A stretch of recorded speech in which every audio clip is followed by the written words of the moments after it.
I love this song.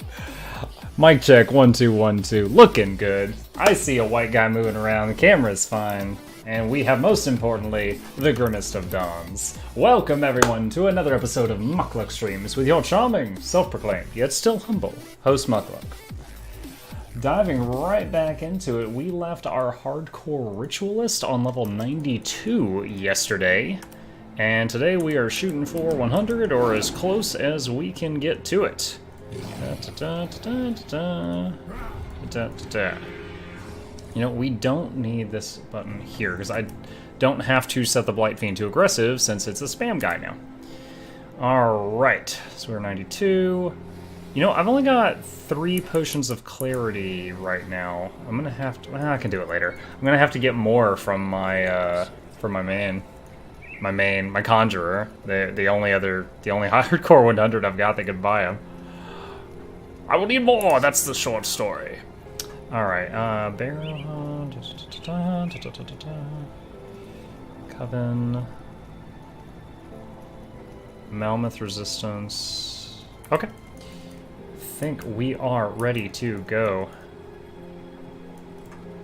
See if I can remember how to play this character enough that I don't get messed up.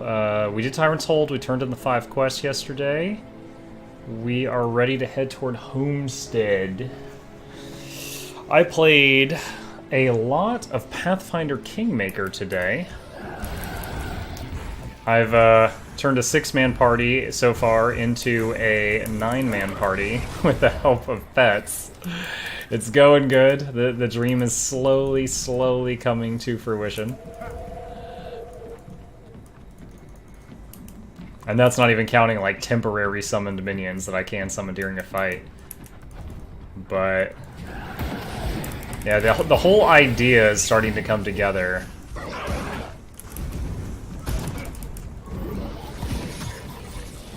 Chilled Steel. Learned a lot more about some of the mechanics. I wasn't sure how they did it. For example, in that game, if you... In some games, like, let's say you got a game where you shapeshift into a wolf. In some games, it's just like, shapeshifting into a wolf adds +5 to your strength, and your attack changes to bite.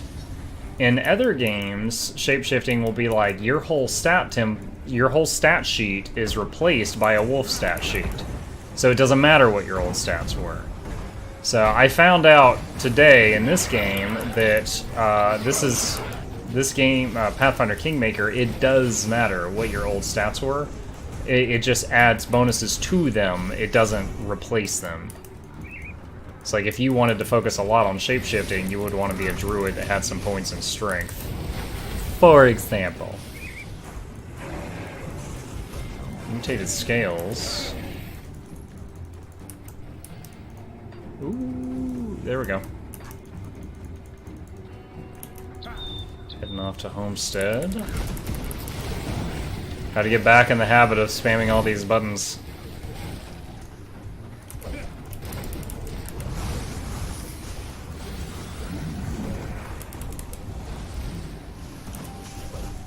Spamming Wendigo Totem, Blight Fiend, Primal Spirit, Grasping Vines, Call of the Grave, and Wind Devil. And when needed, the Mark of Torment. Oh, our first purple in the night. Mythical Scales of Baronath. +1 to Inquisitor Skills Belt.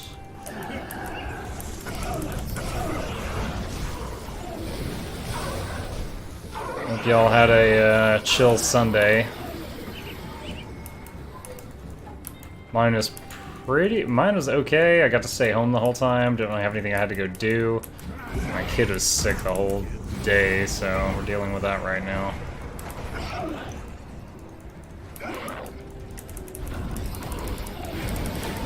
Ah! Darn it. At least I didn't turn any quests in. I forgot to drink the XP pot. We got it now. The entrance to Homestead is overrun by ethereals.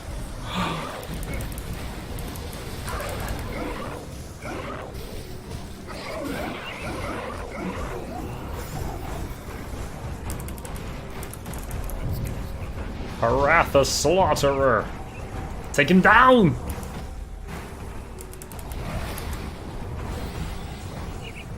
Did I? Yeah, I did it. Earlier, I actually started the game, and I realized really quickly I couldn't pause it, and I'm like, that's right, it's still on multiplayer. This almost killed me last night.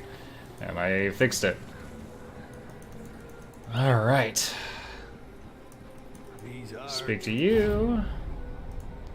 And he wants me to kill the bugs. Speak to you. Quest complete. Yeah, we'll be hitting 94 probably within the hour, and then I can look at those high-level epics. Alright, need to go back to the Dead Man's Gulch and tell Ulgrim that we have opened the path, found the way through. Thank you for giving me closure. Oh, really? I already talked to you? Good work. I don't think I've ever not turned in those quests at the same time.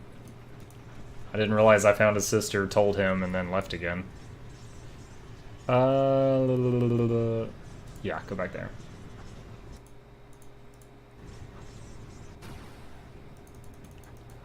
Alright. Alright, Ulgrim. Got him back. That was a lot of XP, 10 to 15%. Captain Sommer, where do you need me? I will track down the abomination. Hey, David! The first of our usuals to arrive tonight. Hello, sir. I hope you had a chill Sunday. Stress-free. Got your chores done. Mommy let you go play. All that good stuff. Alright, let's throw this purple we just got into the stash. Although I don't really care about an Inquisitor belt, but...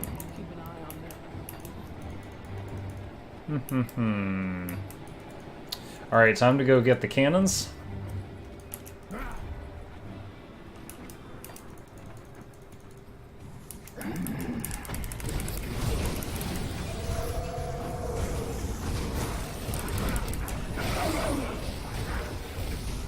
Gilliston the Reborn.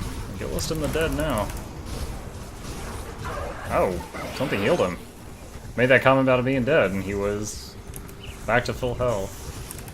One might even say he was reborn. Derp. Tuned lodestone. Scavenge plate. What's in here? 2 more. Cool. So I got dropped 3 crafting mats. It's not bad. And now we run through fire. Ah!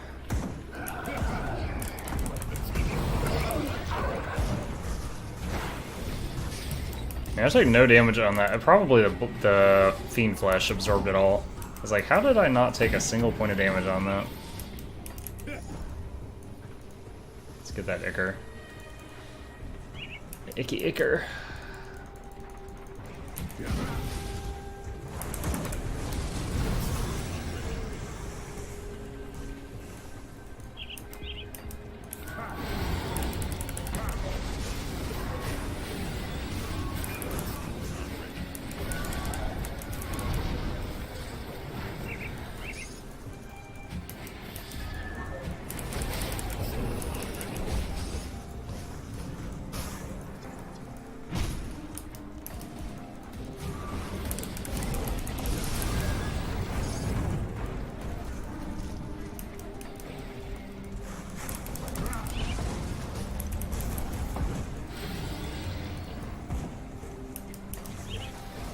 Yeah, and in Kingmaker Pathfinder, they patched in and fixed the thing where you couldn't make custom allies, and I fired my cleric and made a Herald Caller cleric with the animal domain, so it had a pet.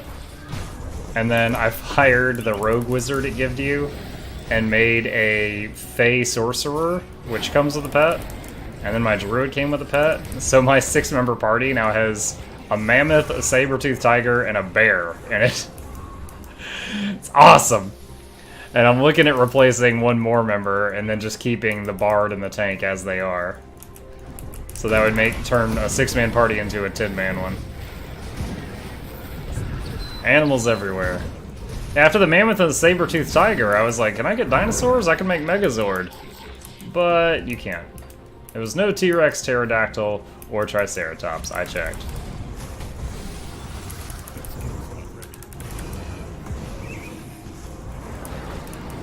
Scavenge plating.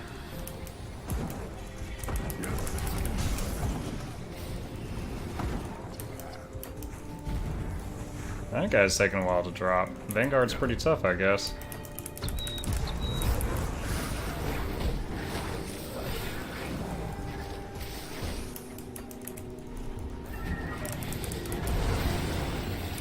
Let's see. Gotta run through again. Ah, potion. I wonder if you could, like, Mark of Torment a boss and stand in the Ether Fire on the ground and just truck him with damage for a few seconds. On hardcore, that'd be very dangerous. I'm not wanting to try that, but it's a thought.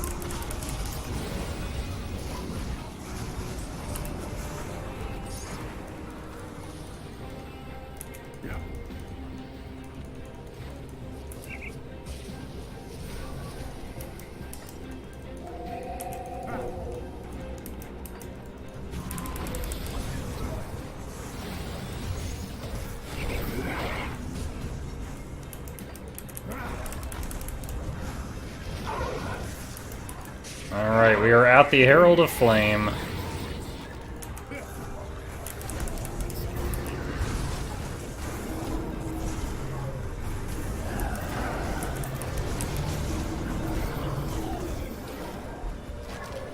Phase 2, Herald of Flame.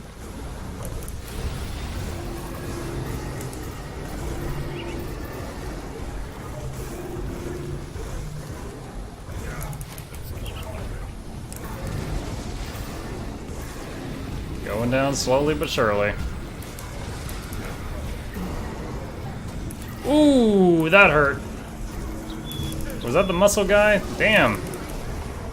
We went to half health there.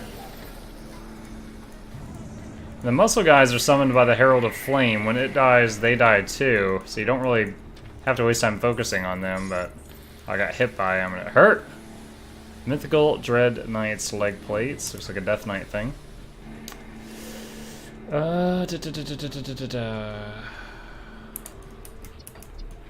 Dynamite. Dynamite! Ow. Searing Ember. Ouch.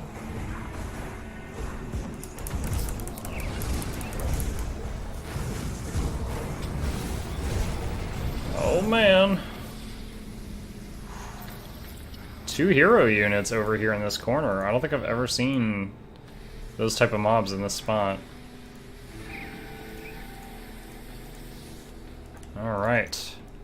Let's get the abandoned caravan. Go back to town, turn that in, maybe hit 93. Almost certainly. Almost certainly hit 93. Oh my gosh, is there a loot orb there? Muck, you messed up. Alright, we left a loot orb from that boss that was guarding the portal. We got it now, though. Got it now. Hey, 93. Alright, what to do with our newfound level? We've got all the max stats. I don't know. We're gonna get 7 more points. Not enough to get max skeleton. Unless I took points, these 10 back, then I could have like 3 max level skeletons with my existing forces. Not sure if that's worth or not.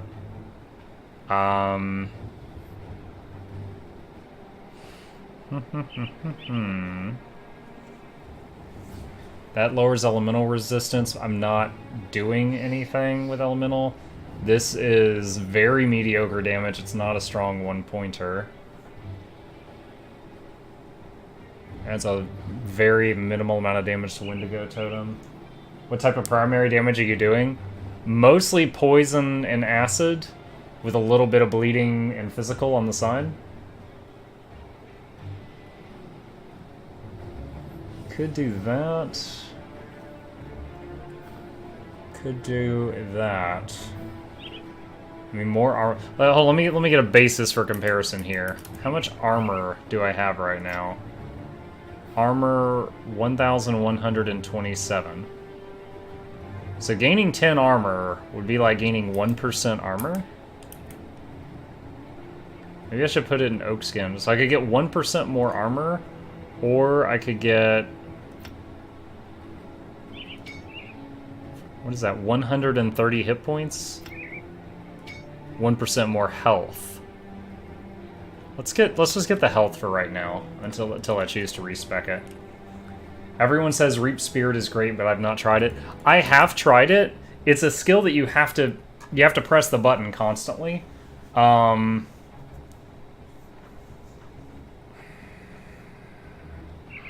I could try it more later. Right now I'm already spamming 6 buttons that have different cooldowns. It's a little difficult to keep up with. So, I might try it later on if one of those skills outlives their usefulness. Alright, I've already got 2 Lich Guards. Well, this is a mythical Lich Guard. Alright, which one of these is worse? That one. Okay. I don't think I'd be using a Lich Guard anyway, but... Alright, let's liquidate some of the rubbish here.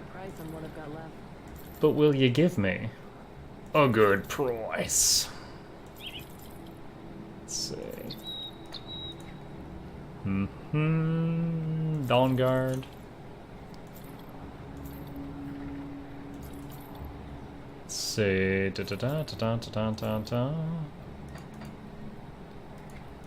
Alright. Safe storage, no questions asked. Yeah, I tried Reap Spirit a long time ago on my Cabbalas, and at that time I didn't like it. But again, I didn't have any items that like backed it up. Back that thing up.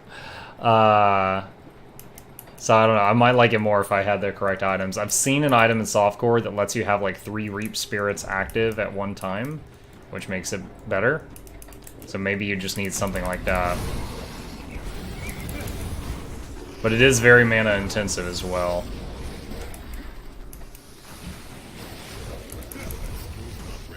Because as you level it up to make the pet stronger, it also makes the mana cost go up dramatically for every level. So you do have to be able to spam it to get the strong pet.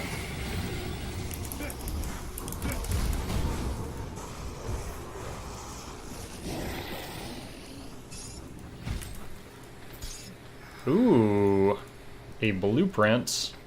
What do we got? Oh, purple. Horn of Gondar. Sounds soldier related. I have no idea what that is. Obviously a reference to Horn of Gondor. But I don't know what that skill does. Master of Death adds to flat damage for pets. I've used it, but it does not seem as powerful as it says. Well, the thing is like, Master of Death adds 50% to the pet damage, right? If we look here, my pets already have 650% pet damage. So when I use Master of Death, they go from 650% to 700%. So it's like, when I hit it, they don't jump up by a large margin from what they're already at. That's why. Yeah.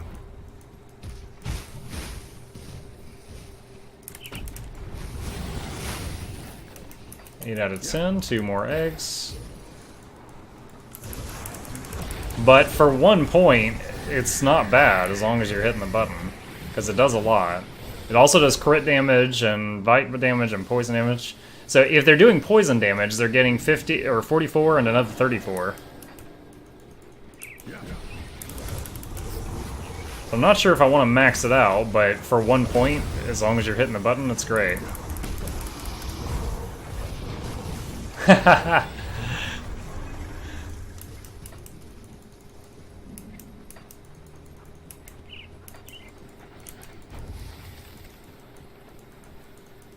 Thank you for recognizing my skills. Insert poor Asiatic impression here.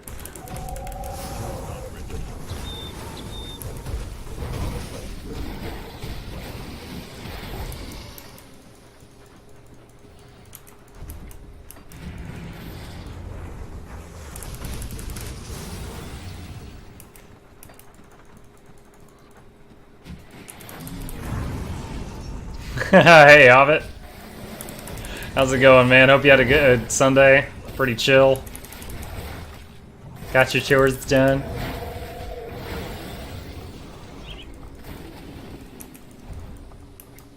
Oh man, another thing in Kingmaker I did today is I actually got the kingdom.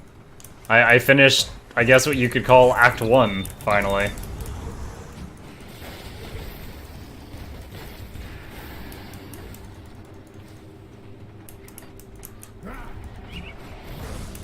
I'm generally like a melee maniac with maybe a pet for support, but you were swinging me to the fluffy side. Dude, you make me sound like a furry. Yeah, it's good. Hobbit, today I replaced my cleric with a herald collar with the animal domain, so I gained that my party gained a pet, and then I replaced my sorcerer with a fey sorcerer, so my party gained a pet, and with my druid, my party now has 3 pets, so my 6-man party has 9 characters. And I'm gonna replace the barbarian chick with either a mad dog barbarian or a houndmaster inquisitor, so that we get a 10th party member, 4th pet. And dude, it was driving me bonkers though. It's not easy to see the pet's HP in that game. Like, they don't have a hit point bar unless you open their inventory and pause the game and look at it. So I tried to make each animal different so I could see them easily. And for the first one, I picked a saber-toothed tiger. In the second one, I picked a bear. Third one, I picked a mastodon, and I was like, a mammoth? And it's like... It's not... Yeah, it's like the size of a bull, maybe. It's not like real mammoth size, or, you know, what should be mammoth size. But this mastodon, when it walks, it's like... Doom, doom, doom, doom, doom, doom, doom, doom, doom, doom. And then it occasionally, like, horn trumpets, and I'm just like, oh my god... I'm thinking about reloading the game and replaying like an hour of the game just to pick a different animal because all this noise is pissing me off. Hey, Aritron, how's it going? Clear the cave in. Hey, Stinky. And a wave to you as well. I know it was off camera. That was a wave, not a Sieg Heil. I promise. How did you get trapped? To find this odd. Something seems off. You are a deceiver, demon!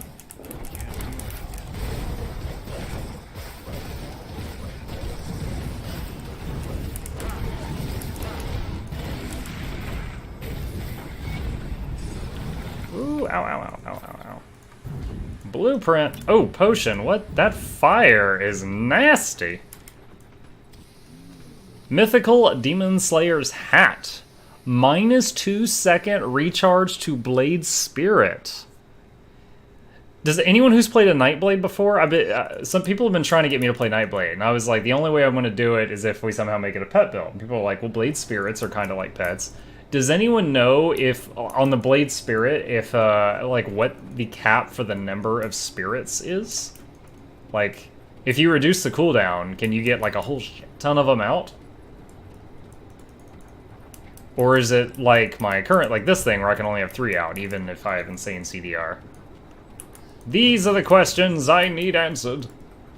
Oh, oh, oh, there's a portal over there.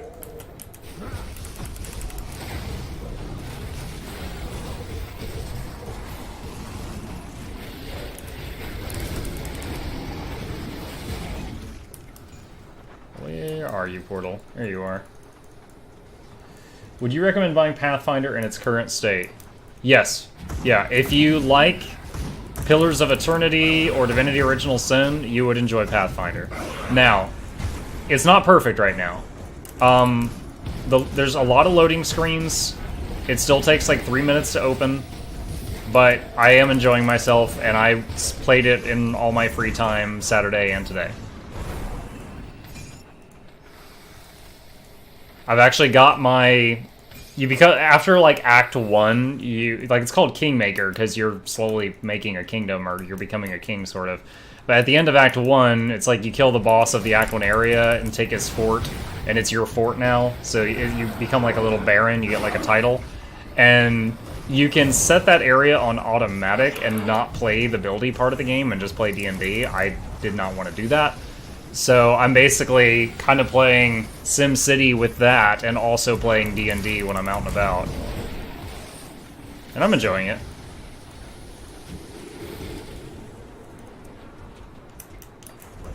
I wish...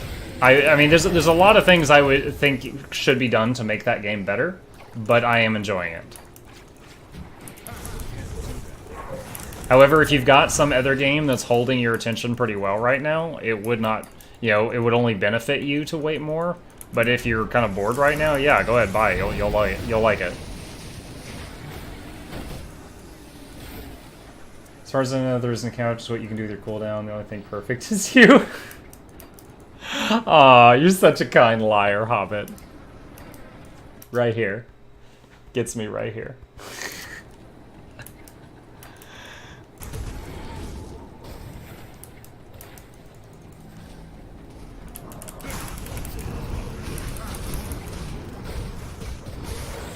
We've already found 2. We're almost 94. Shoot. We will probably have to swap characters and buy more XP potions before this stream ends.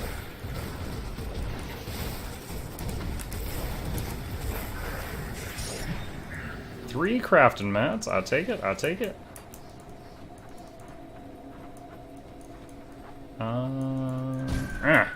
Mr. President, tear down as well.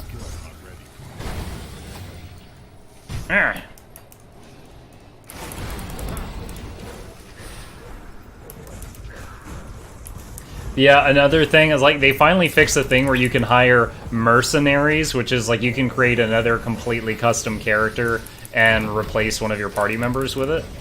And the thing is the party members at the low levels, they made some terrible choices.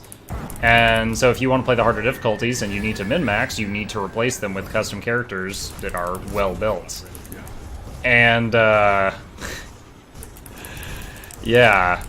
When it's like, when you get there, like, if you get to the thing to buy a new merc at, like, level 1, it's 2,000 gold. You don't have 2,000 gold at level 1.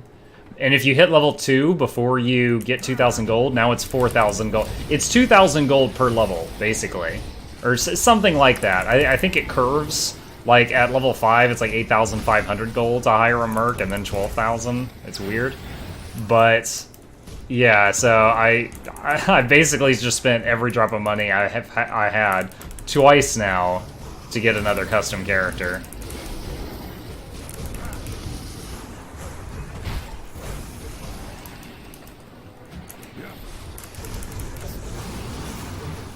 But already, just like 48 hours after release, they did fix a lot of the bugs that were there, and they, like, when you finish a quest, it gives you, like, the new objective, you know? It's not just, like, good luck, go wander around the wilds until you find out what you're supposed to do and stumble upon it, which is what it was on day 1. I don't like how Pathfinder has a time limit. What do you mean? Do you mean Kingmaker, or the actual game Pathfinder? Because if you mean time limit, I don't get what you're referencing. Inquiring Mucks need to know. Oh, by the way, I had to name my barony, my land, after I got my little land, and it's Muckland. I couldn't think of anything, so it's Muckland. Maybe I should have done New Muckland. Hey, Chef Smitty, how's it going?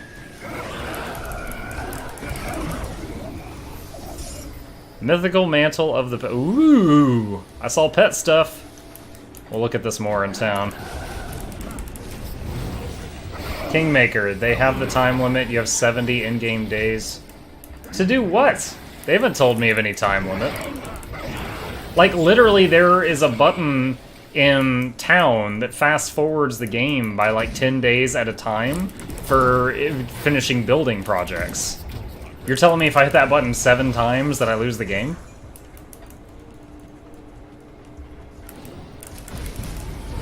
If there might be certain quests that have a time limit.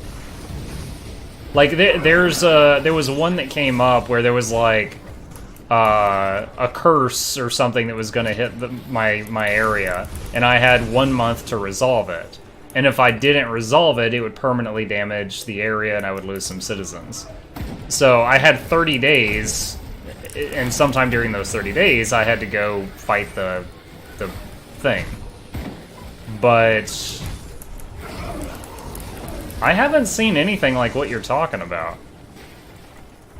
I mean, I wonder if maybe there's a part of the game where an event triggers and it's like, starting now, you have 70 days to finish this quest. I would buy that, but certainly not from the beginning of the game.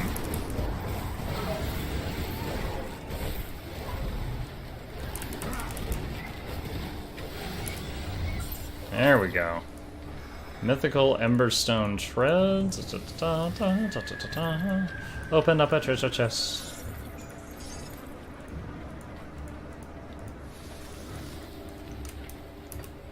So if you have more information on from where you read that, Hobbit, I'm definitely interested. Because there might be an upcoming timer, or that might just be misinformation. Alternative facts, as we say in America, apparently. Can I cut through here? Yeah, we can cut through there.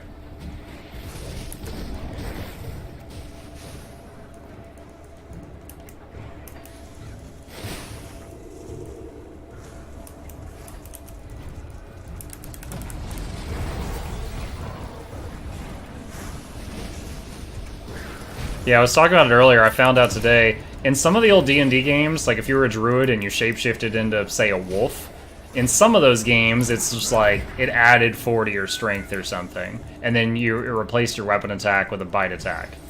In some of the other games, it did not matter what your stat sheet was, because it simply replaced your stat sheet with a wolf stat sheet. And in this one, I didn't know what it was, so I built my druid in my game as a dex character, so when he's not casting spells, he's just an archer. And unfortunately, I found out at level 4, which is hours into the game, when I got wolf form and shapeshifted, it adds 2 to strength. So my strength went from abysmal to slightly above abysmal as a wolf. So, if you want to be a shapeshifty druid, you need to be a muscle druid. Get that strength.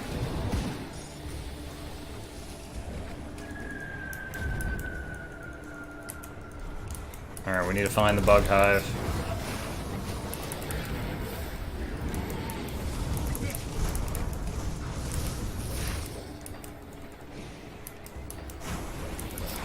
Oh, 22k Blight Burst. That was nice.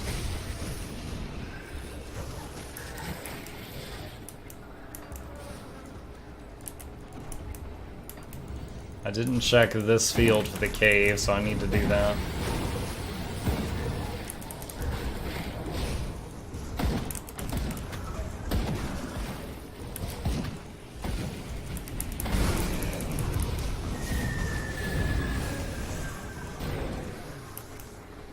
Alright, it's not there.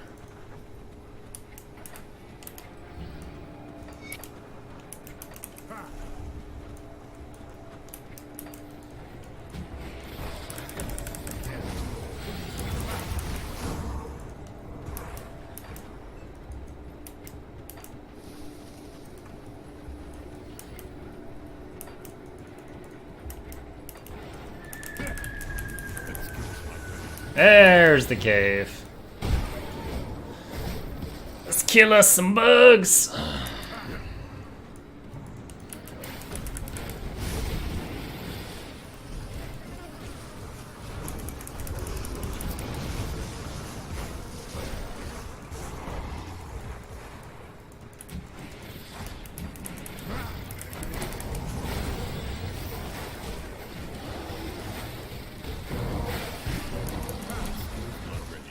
Gonna have to go for that secret area in here with Gollum and see if the devotion shrine's there on Ultimate.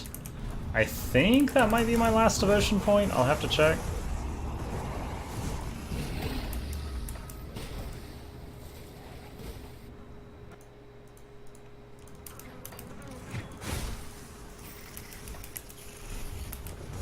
By the way, I saw today we passed 15,000 views on Mukluk streams. Very happy about that. It's a nice, cool rung on the ladder. So 15,000 people have at least glanced at this channel. Or 15,000 instances of a human being, because it can be the same person, I believe. But it's cool. A little bit of dopamine watching those numbers go up.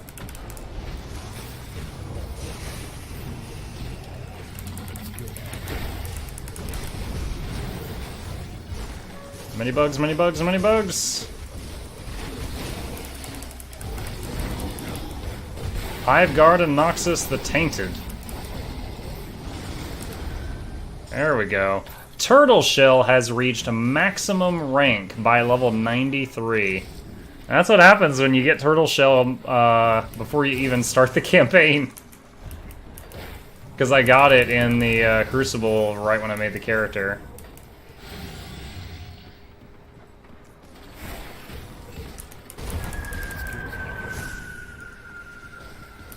I love when they unintentionally break the eggs.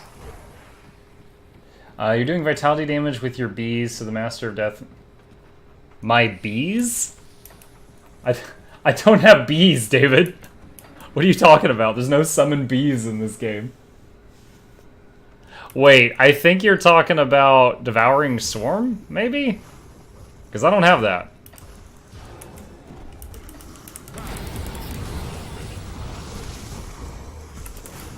Mythical Eyes of the Reaper. Ooh, one to Necro.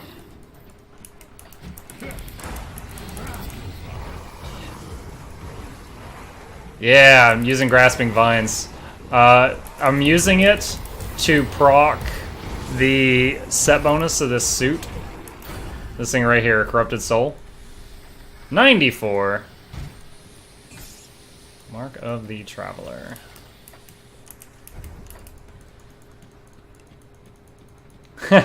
In Path of Exile, the Summon Raging Spirit has a skin where it's a swarm of bees. So you can spam summon, throw bees at people. I have... The skins in that game are like $1 most of the time. They're pretty fun. I have one in that game that makes Raging Spirit look like a raven. So I'm spam throwing killer birds at people. Makes me feel like I'm playing D2 Druid.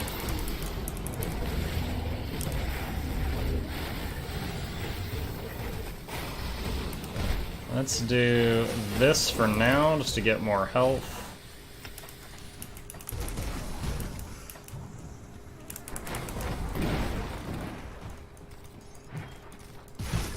Chilled Steel.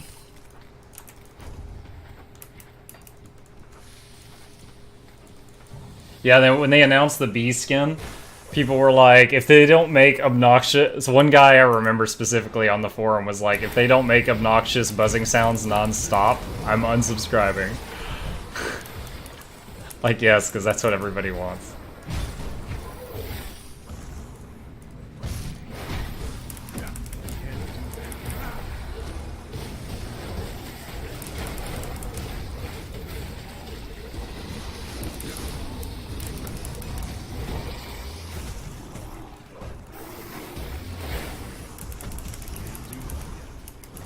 Let's see. There's the hidden wall. Okay, okay, I gotta go up here first.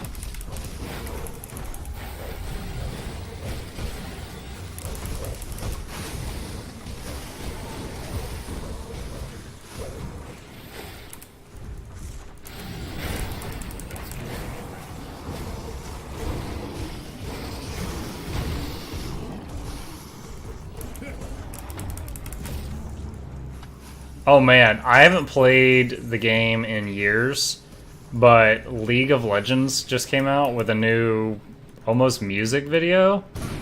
It was amazing. The CGI in that thing, like all the characters fighting, but they put players who were at Worlds 2017 into the suits of the characters in the CGI. It was really cool. Even if you don't like League, if you just like game cinematics, Consider YouTubing that. It was hot. Found the full Mythical Corruptor set today. Still now Mythical Bismeal. Plus you're gonna start running with these basis. Oh my gosh. Getting distracted by your story, friend. Gallus, the Deep Dweller. He's dwelling deep!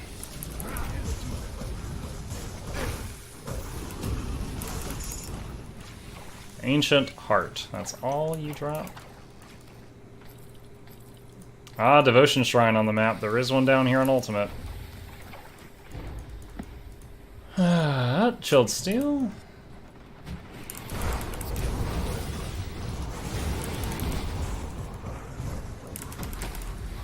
Alright, Desecrated Shrine. Ah!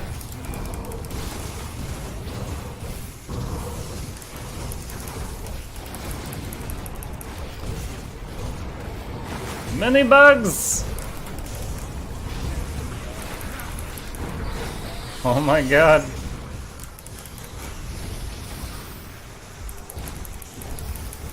I can't tell which poison's mine and which is theirs, but there's a lot of both. Alright. That's our last devotion point. I'm gonna need to go to town to respec devotions.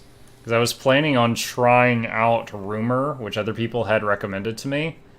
But I need to be able to move 2 points to get there. If I still want to try that out. So I need to take 2 from this, which is unfortunate, because I lose some really good pet stats, and try them out there, and see how that works out. Alright. So I no longer have to go out of my way for devotion shrines. I will still do ones I come across, because normal XP. But I no longer have to go crazy out of my way for them if I don't want to. He lives. I do live. It's been a whole day since you saw me, Kemmer. I know you were getting worried. But I do thank you for your concern.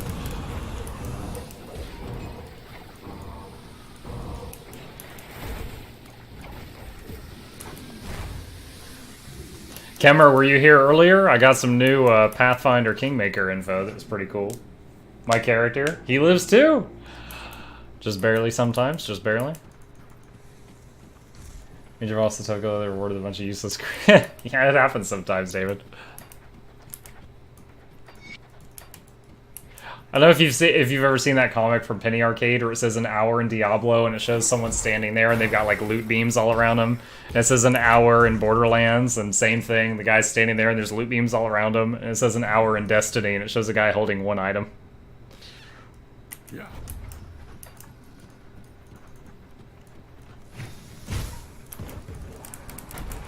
Oh, you can't walk through that way. They're gonna come around this way.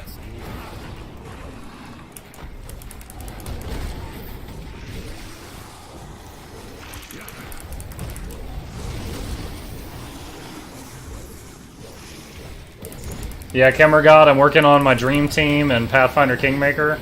I got my Druid. I've replaced my Sorcerer with a Sylvan Sorcerer that has a pet. I've replaced my Cleric with a Herald Collar with Animal Domain, which has a pet. I'm going to replace my Barbarian with a Mad Dog Barbarian or a Houndmaster Inquisitor, which has a pet. And then Tank and Bard for the last 2. So I'm turning a 6-man party into a 10-man party. And 3 of the people can summon...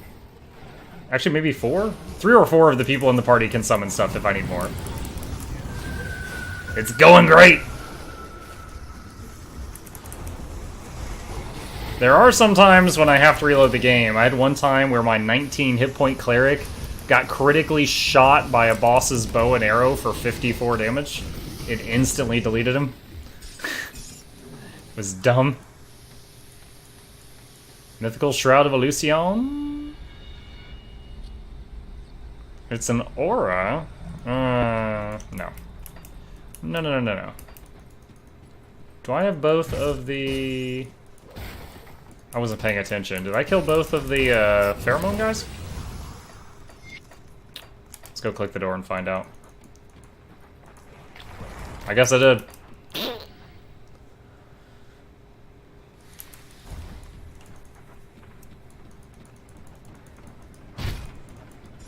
Oh, pick those up.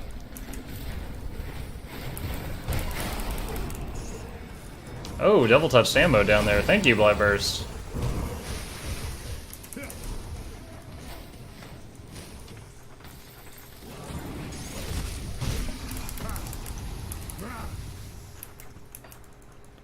Alright, let's go for the queen. To slay that booty boss. Where your goal is literally to slay her booty. Ow.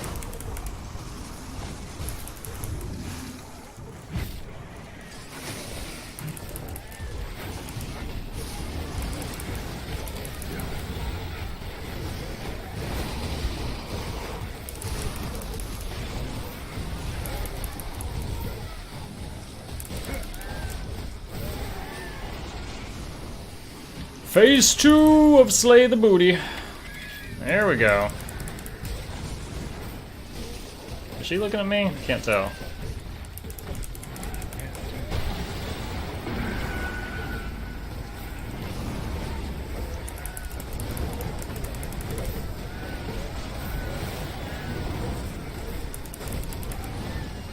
There we go. Mythical Unholy Sigil of the Covenant. Okay. I think that's another piece of the Occultist set, which we got the Covenant Shoulders last night. Got another great item for Poison Pet build. Yeah, I know there's an item that's just like converts your pet's damage to poison, which then you can use a ton of skeletons and it's a poison build at that point.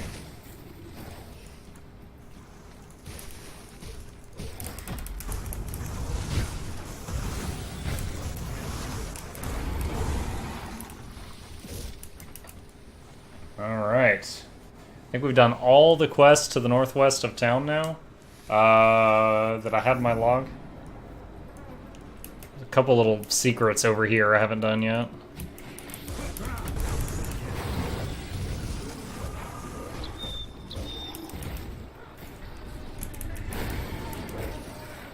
Did I find the diary? I don't think I found the diary.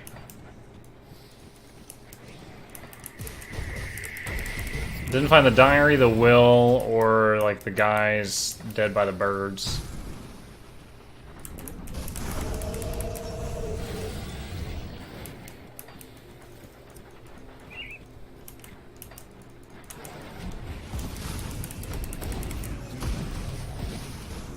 Alright, hold on. Gonna load up this link Stinky sent. Waiting on Chrome. Alright, Mythical Rot Drinker Oh yeah, I remember this. So a Kabbalist gets the most out of this. These are touch until nothing remains. Oh, really only the +2 to summoning familiar requires a cultist. And then the proc only works when you're swinging your weapon. It's not bad.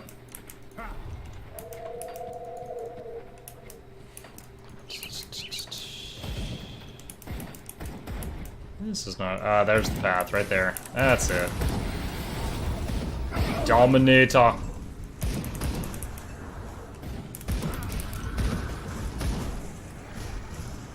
Who gave these guys guns?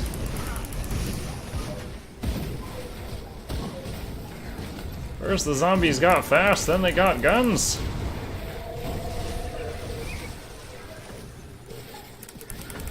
Mondrak the Ever-Burning. Oh, that's a terrible fate.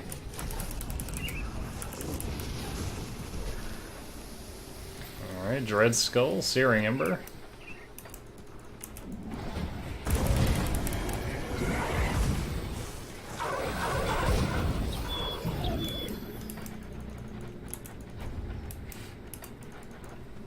Let's head down here and do the birds, and we'll pop back to town. Oh, and then we can look at using our level 94 gear, if we have any.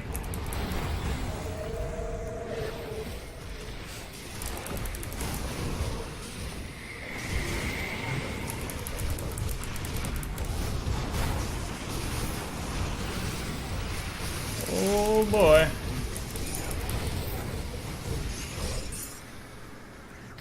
That it? That all you got? Show me what you got. Ah, click it. Fortnite skills.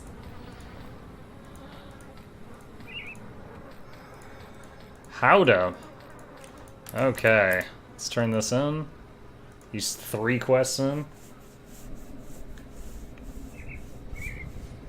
This happened last night, so let me give it proper recognition like I always do. Special thanks to Duchess Caboose, who I believe I raided 2 nights ago, and she followed me back last night. I appreciate it. I don't know if you're here. You might be doing your own stream right now, but thank you. Good price on what I've got left. I believe she, if I raided her, she was also doing Grim Dawn.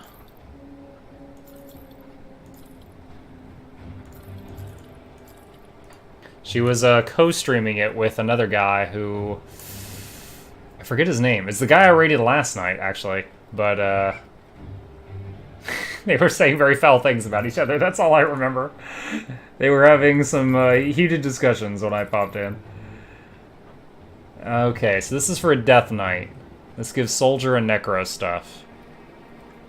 But I lose my set bonus if I use that, so that'll go in the stash. I'm nearly at the point where I'm gonna need to... Wait a minute, what was that?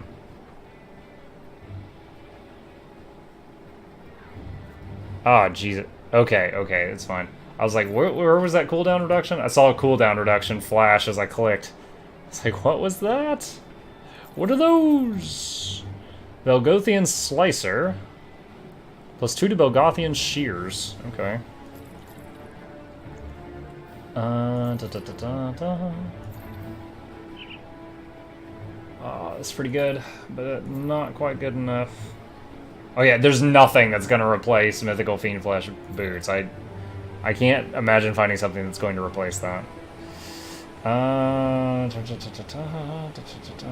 That's really tempting. Same elemental resist. Pets lose speed, gain damage. That's probably a damage loss, but I gain 7% to health and 500 armor. Just to show you, 7% more health is 1,000 more hit points. But 3 to Emboldening Presence, I lose a lot of offense and defense. So I think I can't pull the trigger on that. And total speed would also suck to lose. That would be loss. Blackwater Cocktail. No. No. Save the purples. Desecrator Covenant. Mythical Channeling Orb of the Covenant. Oh, that's right. So this goes with that Occultist set that I had found the shoulders of. I missed the chest. Well, the portal's still open. I'll go through it and take a look and see if I missed it.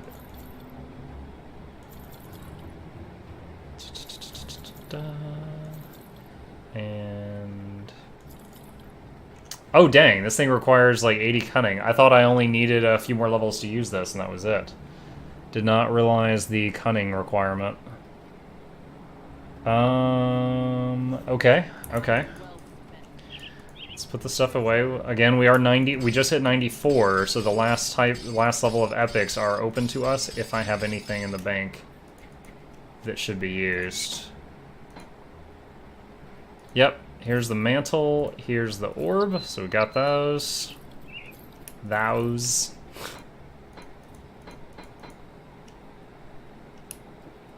Oh, why did I hang on to this? Oh, I was debating swapping out one to Necro for one to Shaman. I think that was going to be a no, though. Okay.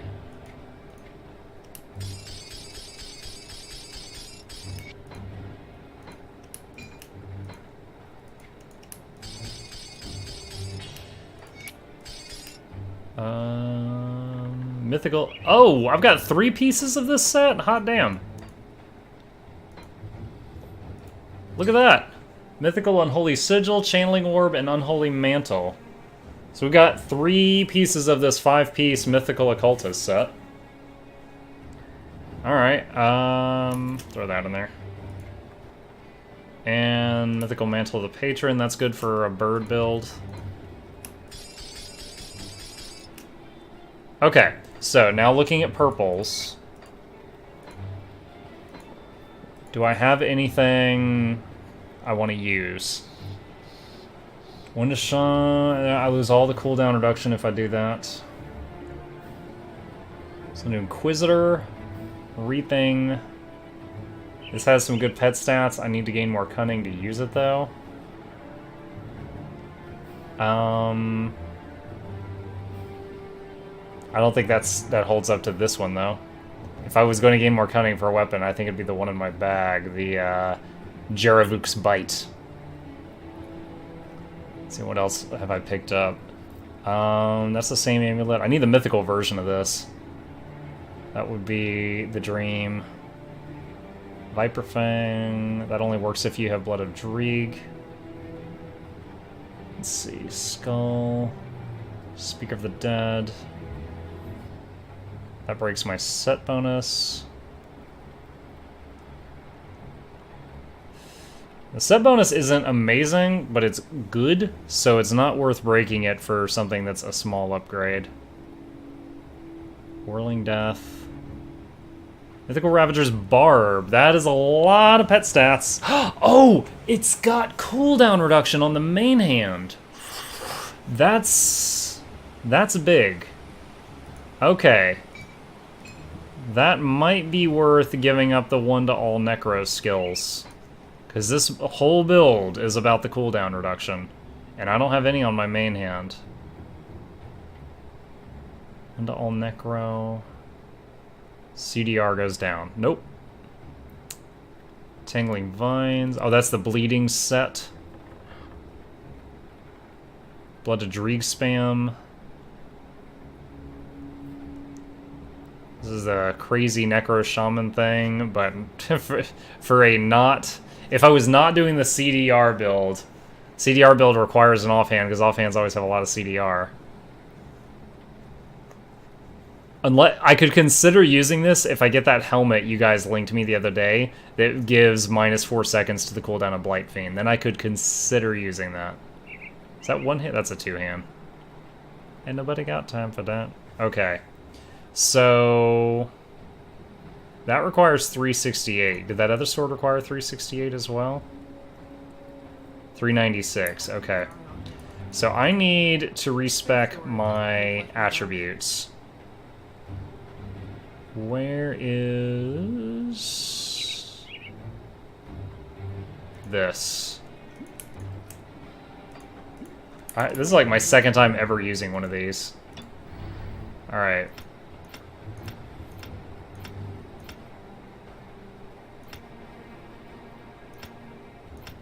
How much do I need? 575.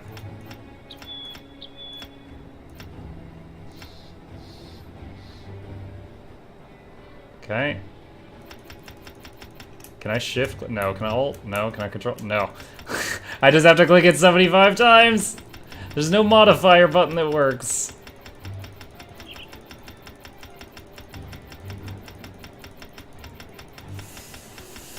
Okay.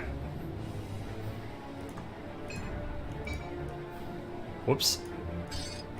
Alright, got that. Your stash safe. You better keep my stash safe. And now I need a purified salt on it.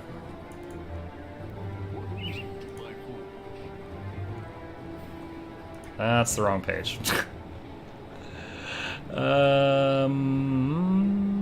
Purified salt.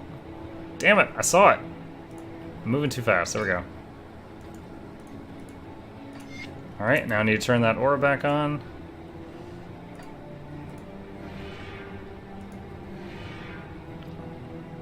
Okay. Alright. And now I've got major quests to turn in. The abomination was destroyed. I will rescue the prisoners.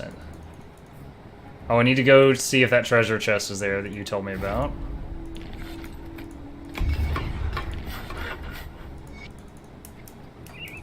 Alright, let's go check on the status of that treasure chest. Boop.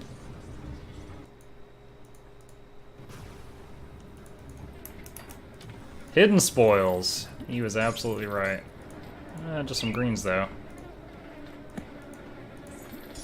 Mark of the Traveler. Okay, and let's go tell Barnabas we've secured a deal for grain.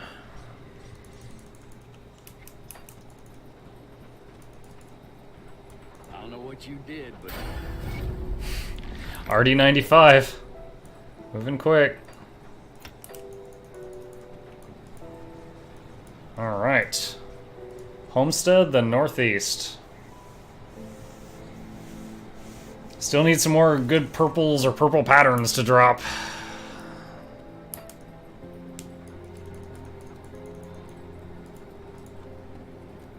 Sergeant Seraph.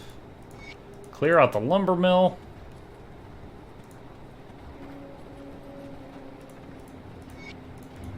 Bring in the dog tags. Talk to Ulgrim. And then he should open the gate. Just the person. There are two other.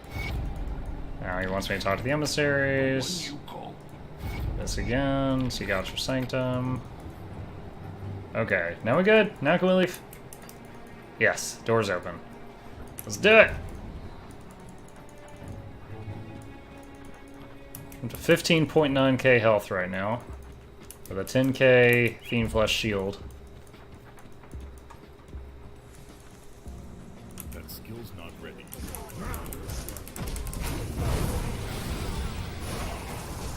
Ooh, I saw a 27k hit from something. It's either probably the Primal or a Blight Burst. Those are my hardest hitting things.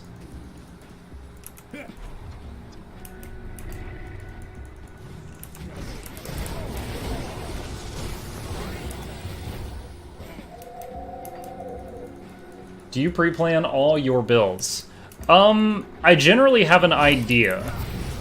Like, when I first made this character, what I wanted to try was using Primal Bond, which gives all your pets a bleed attack, and then a horde of skeletons, so that all the skeletons had a bleed attack and you just bleed the hell out of things. That was my idea. It really wasn't very effective. The numbers were just too small. Like, this gives all pets a 100 damage bleed, but compare that to just a random skill. Blight Burst hits for 7,410 poison. You know, the numbers were too small. So then I shifted my focus and I was like, well, Primal Spirit, the strongest pet in the game, requires a cooldown reduction if you want to have it out more often.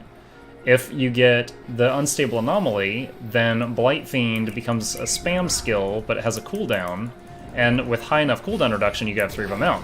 So then I was like, I wonder if a cooldown reduction summoner would work. So I've got 2 strong summon skills that both benefit from cooldown reduction. And I'm just using all the cooldown reduction gear I can find, and this is the result of that. So far, I don't know if I could say it's better than my previous character, but it's working, and I don't have great gear yet, so I'm sticking with it, and we'll see what happens. So, I guess the TLDR for your question, do I pre-plan them? Not down to the letter, but I do have an idea that I'm wanting to try.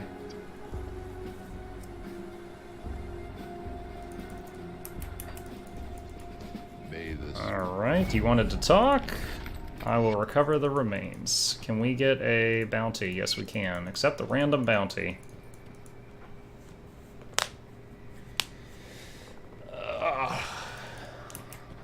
Alright. Drink of water.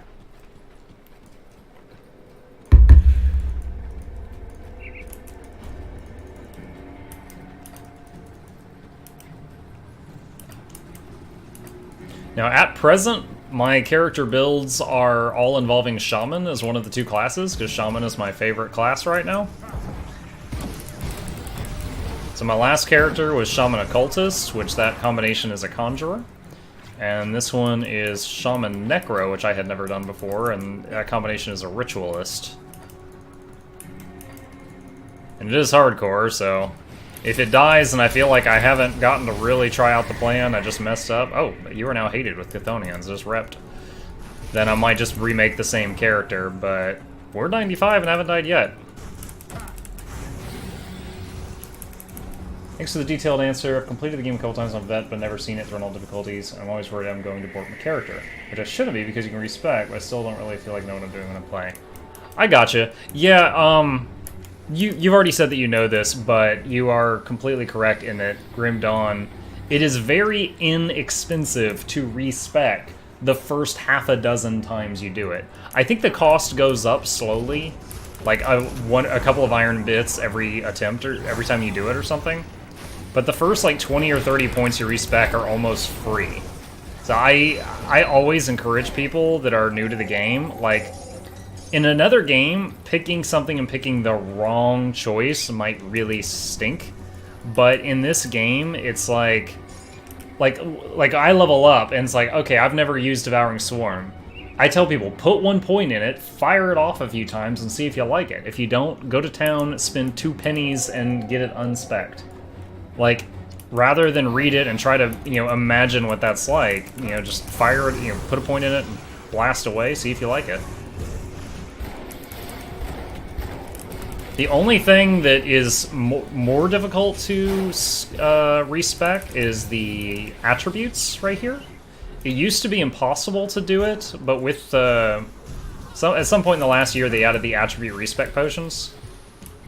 They're not common, but you can get them, so. I just had to use one earlier, because this character, I had never had to put a single point into cunning, and I found a sword that I wanted to use, and I had to add some cunning to it. Had to add some cunning to my character. Those are the words I'm trying to get out of my face.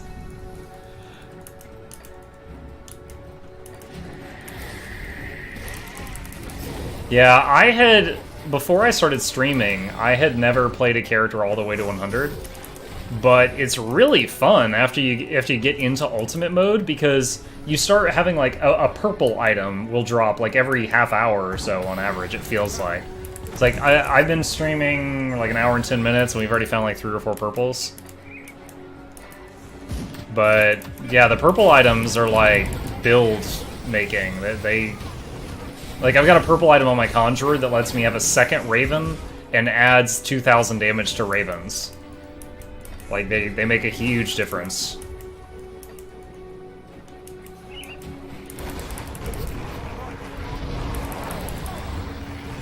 Phonic Seal of Binding.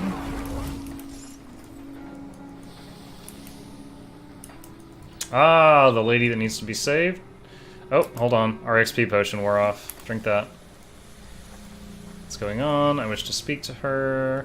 How do I know? I will stop them!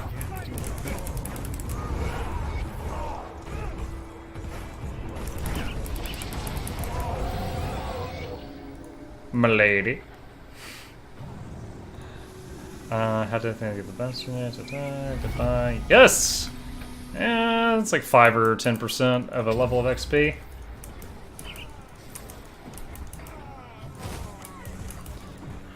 But yeah, this be my name. Like, there's...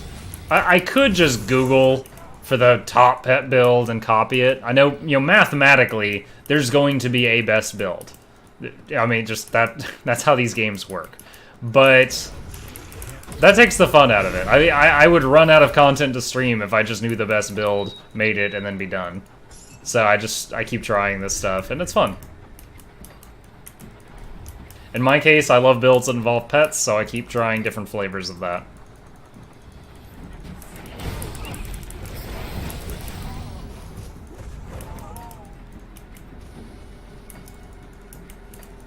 And also sometimes, the best build, like the one that does the most mathematical damage, it's like I don't enjoy playing that particular build.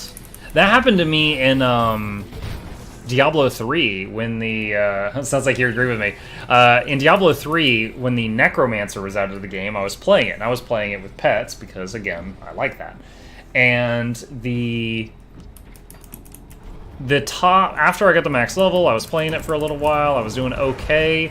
The people who were doing greater rifts way higher than me, I was looking, and every one of them was using this build that used no pets. You use your like, you used blood magic. Like, you fired blood missiles out of your body, got low health, and healed yourself. And that was, like, the damage output it could do per second was way higher than any build that had pets. And I hated it because it was basically, people were like, pets don't work. So I was like, okay, well, I'm done with this class. Do I have pets IRL? We used to.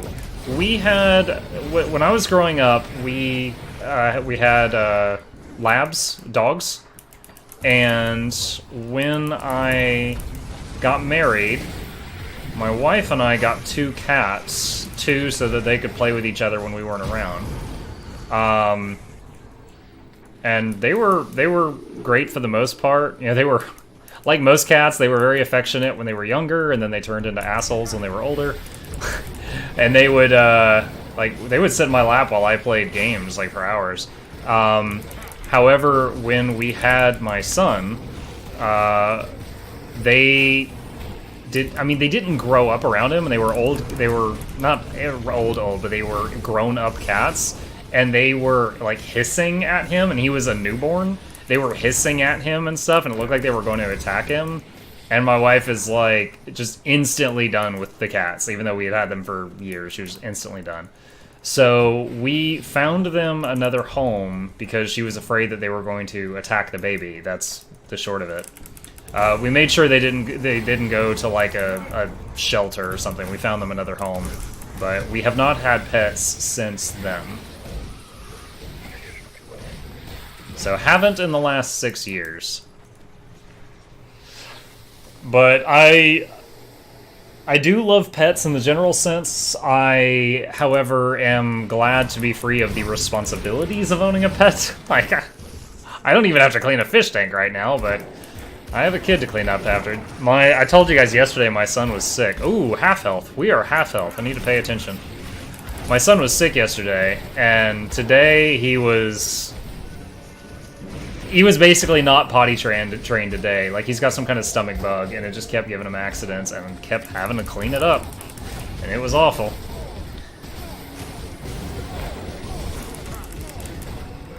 But he's asleep now, so hopefully he'll break through this. This is the reason I was so low life, I think. This guy.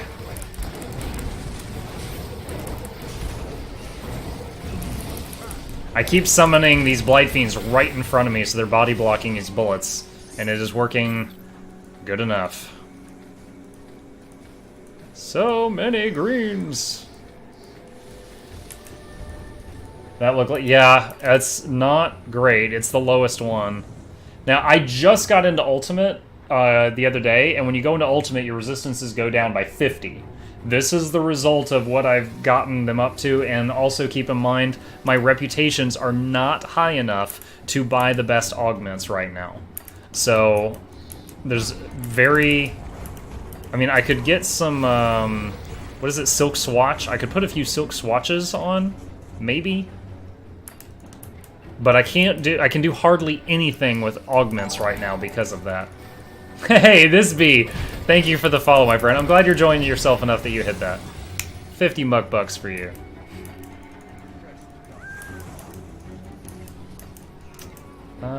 Do I still need more dog tags? No, I don't.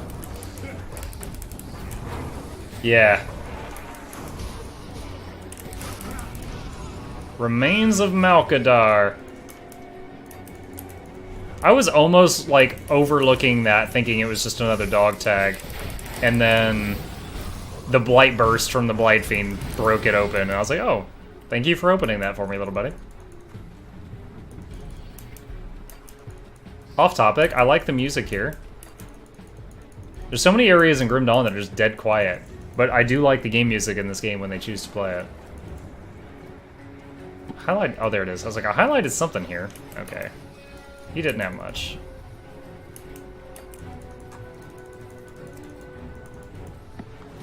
Let's see, Black Legion insignia.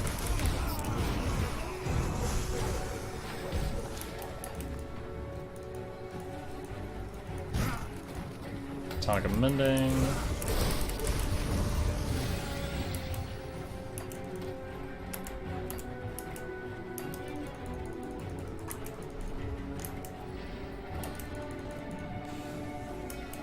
Okay, I do have some quests to go back to Homestead. I'm just going to do that when I get to the next waypoint. My memory's rusty on this area, but I feel like I'm near another waypoint.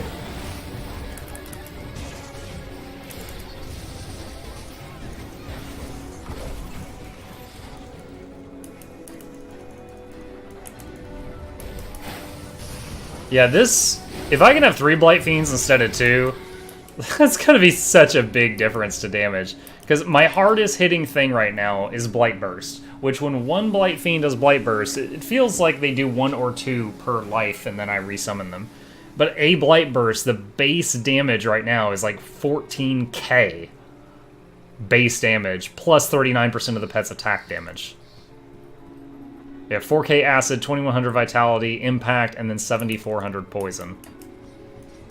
So the impact damage alone is hitting for what I'm seeing the Primal Spirit hit for.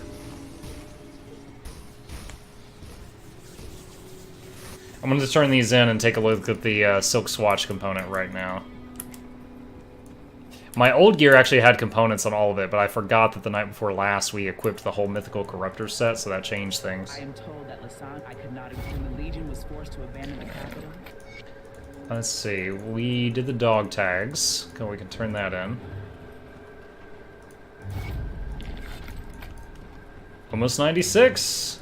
Alright. Wait, last time I didn't do this first. Do I already have some created? Silk Swatch. No, that's a partial component. Okay. I do the best I can with what I've got. Where are you at, Silk Swatch? Requires resilient plating.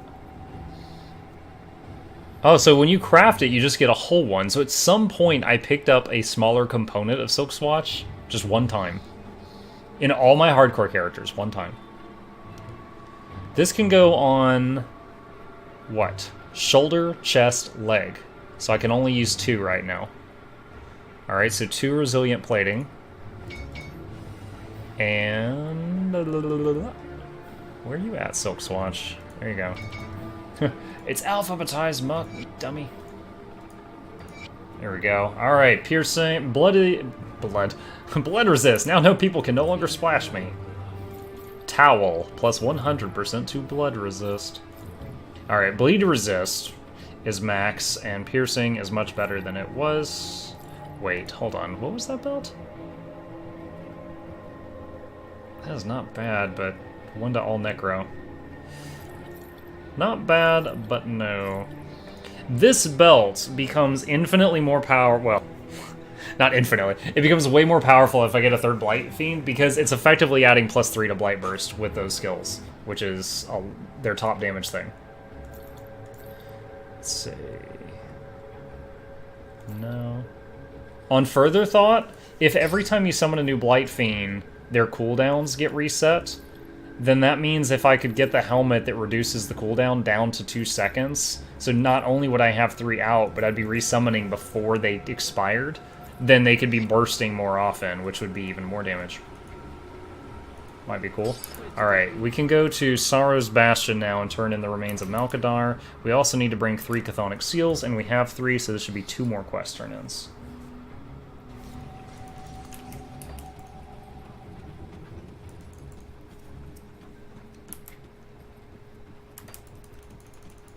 Yeah, now that I've got the Pathfinder Kingmaker game going along good, because I played it like during the day, all day yesterday and today, and I've got it, I'm level 5 in the game, I got the party much closer to how I would want it to be. We've actually got the kingdom now. I was thinking about trying to stream it again, and however, I was also just worried if people wouldn't like it. Like my usual audience, you know. I don't want to alienate my usual audience. Okay, Spectral. You know what, hold on, I'm going to click on this for just a second. So Reap Spirit. 150, so the energy cost goes up by 11 each level. So you can almost, with some really rough round, let's see. 200, so 270 mana per Reap Spirit. every 4.5 seconds when you max it out. That's the rough. It does ether and vitality damage, and then summons the Wraith. Which it does not give... Oh, at level 1, the Wraith does 500 and 600 base. Yeah. That would give me a 7th skill to be spamming, though. Ooh. Light poison. Alright, let's just get more max health right now. That puts us over 16k. And as always, we can respec later if I change my mind. Alright. Da-da-da-da-da-da-da-da. Blood Grove. Hey, load screen lady! Missed you! Whoa. What's going on here? Alright, let's go clear out Griver's Mill. Welcome to Griver's Mill. Good timing.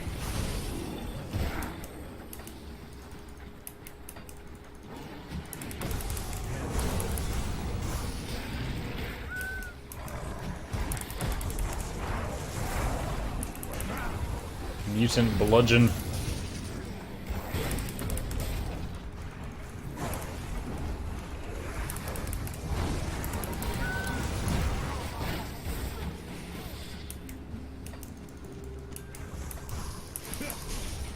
Oh, that was always a good hit. That was a good hit. I know there was 2 secrets over here that the viewers showed me one day a while back. One was a merchant that I don't care about right now. The other I just can't remember exactly where the spot is. Question. Some skills have serious diminishing returns when you put more points into them. How do you personally decide which ones to keep leveling up? Just experimentation. Pretty much. Like, you know, with enough characters, you start to have some favorites. Example. I love Wind Devil. This thing. Summons this, it seeks out an enemy, tags them, and then moves to the next enemy. It's almost like pet AI on this tornado. I'm not... All my damage is in pets on this character. So the damage this thing does is absolutely garbage, but it has a chance of giving them impaired aim. So it's just going from mob to mob, it'll go around corners, it'll go through doors, and ruining their chance to hit. So it's really good just to have 1 point in it, and anytime I have Shaman as a character, I like throwing it out. As far as the only things I can think of that have diminishing returns is like the things where the mana cost goes up by an absurd amount. And there's a couple of other talents where like they're really strong for 1 point, but they're not worth maxing out. I guess that's what you mean. After thinking about it for like this right here, Call of the Grave for 1 point does a lot of stats, but for an additional point, they go up by very small amounts. So, did we finish the mill? Yeah, we did. Okay, cool. Return to the Sergeant and Homestead. Yep. So yeah, I guess the short answer is experimentation. That falls back on the, it's cheap to respec. Oh, that reminds me, I was meaning to move some devotion points and I forgot. Now that we've got max devotion. Try to remember to do it the next time I go through a TP.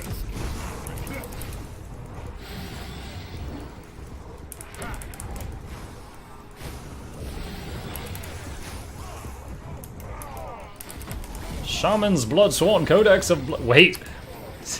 The Bloodsworn Codex of Blood.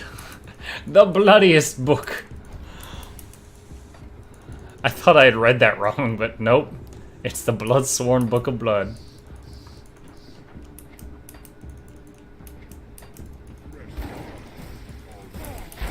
That's like having the Bible be called the Religious Book of Religion. With its sequel, the Mormon Book of Mormonism.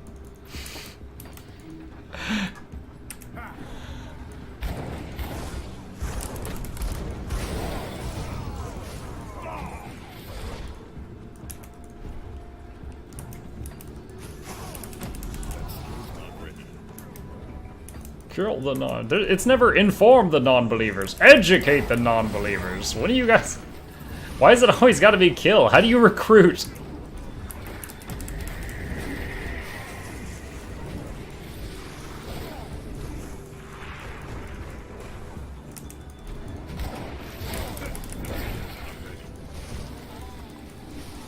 Yeah, dude.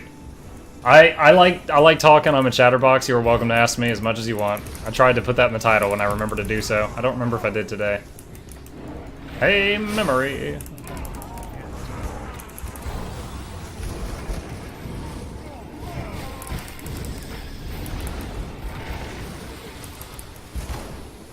I wonder if I use Call of the Grave, then I summon Primal Spirit. Is it affected by it? I would think yes, because Call of the Grave is a buff on me.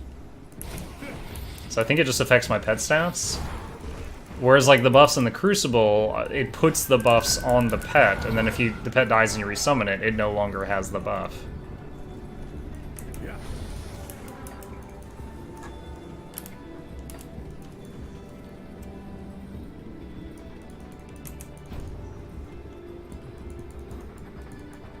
Okay, I know there's a boss over here. There was that one time when I accidentally aggroed the boss while doing the Devotion Shrine, and I got wrecked. Let's not do that this time. Once again, I'm summoning the Blight Fiend between me and her to body block the bullets. Ah, she's moving! Leave me alone! Leave Brittany alone!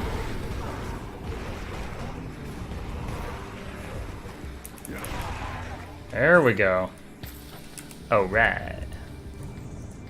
Mutagenic Ecker. Yeah. Here we go.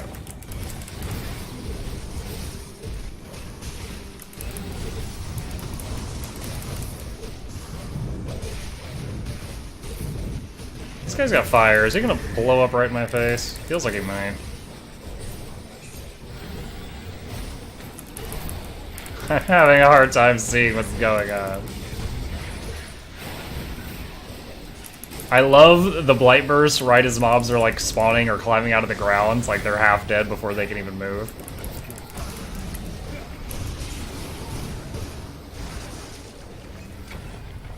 Is that it? Okay. Ever since that time when the Mogdragon Shrine cleansed, I walked up to get the loot, then another wave spawned on top of me and made me squeal. I don't trust these things. It might be the only shrine in the game that does that, but it scares me.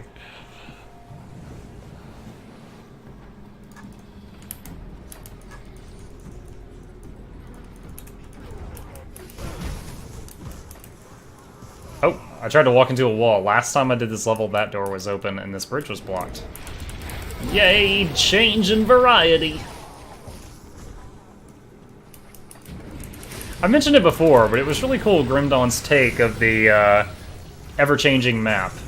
Like, they make maps where there's multiple paths to go, and then each time you load up the game, different paths at random are, like, blocked by a landslide or a burning wagon or something like that.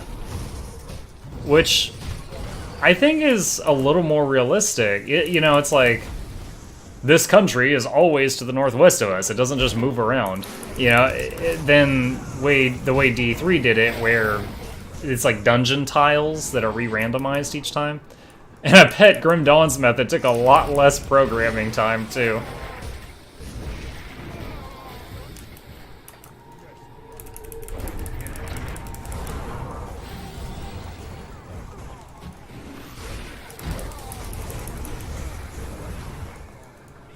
Have I read this book? Yes, I have. I love when their Blight Burst, like, unintentionally clears the room of all destructible objects. Furniture-seeking missiles.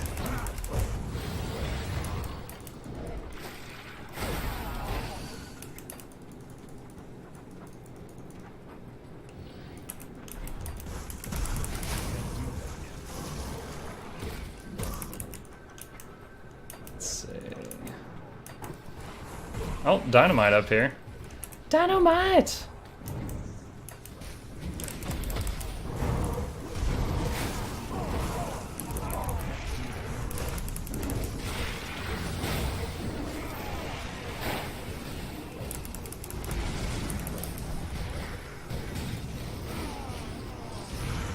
Go. Ouch, that hurt a little bit.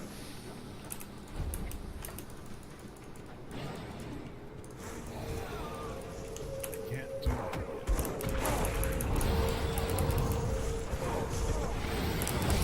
Even though it was only a gain of like 4%, with the if I hit the button every time it's up, I have 2 Blight Fiends out like 80% of the time. Like the second one wears off, and then a second or two later, I summon the second one back out. So that little bit of additional cooldown reduction from the dagger that I moved my cunning for is actually making a very noticeable difference.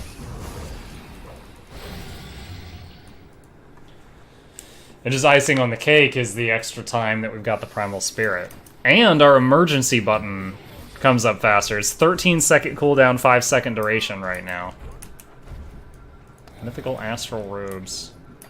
He said ass. Oh, no, I didn't. It's astral.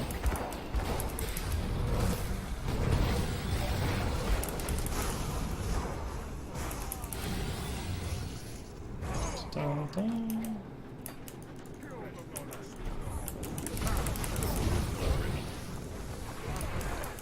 Talking about Astral makes me think of the Doctor Strange movie. I enjoyed that movie. I haven't been able to get my wife to see it. She likes the Avengers, but she hasn't seen a couple of the movies that led up to the Avengers, and one of them was Doctor Strange.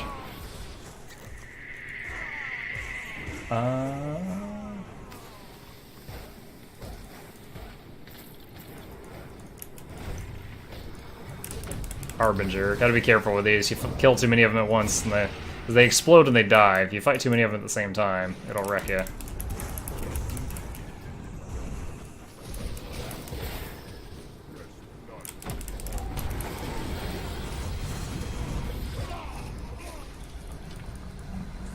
Mark of the Traveler.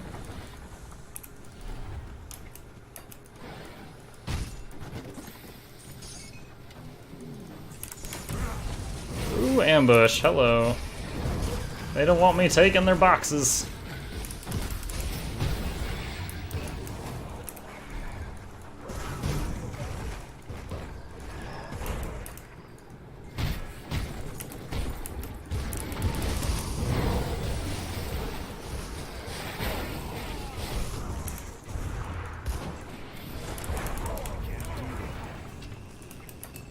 Mark of the Traveler, crafting component.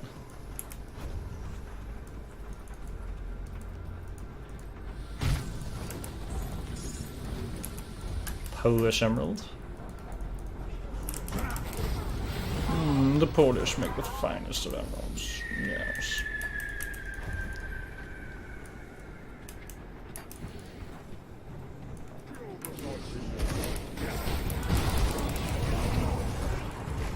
Alright. I'm finding I need to do a better job, because I've got the 6 buttons I'm spamming in combat. I need to do a better job of prioritizing some above others. Like, Blightfiend needs to be the top of the list. Because when I'm in a fight, whether or not I have 1 Blightfiend or 2 is dependent upon was I on top of clicking the button over the last 10 seconds. Yeah. Not what I'm clicking right at that moment.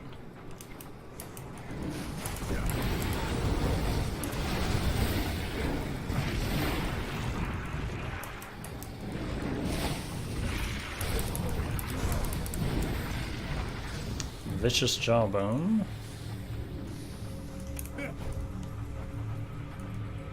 We're almost to Keras. That's how you know that music. Alright. Pet's in front of me. Wendigo Totem behind Pet. Me behind Wendigo Totem. Line them up! Whoa! No, no, no, no, no, no, no. He mind-controlled my Briarthorn. Oh my gosh, half health. Yuck. He mind-controlled my Briarthorn and my other pets all killed him.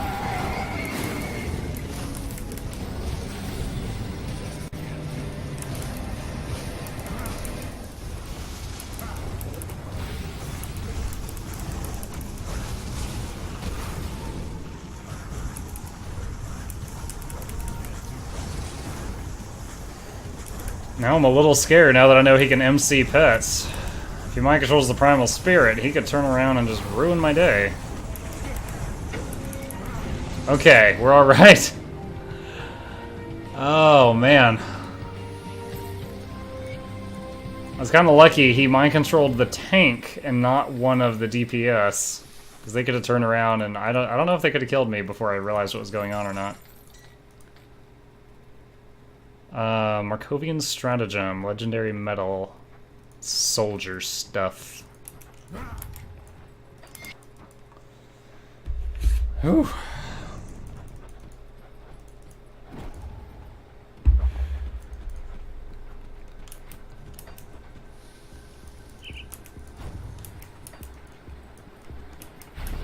Getting close to the creepy story with the little girl.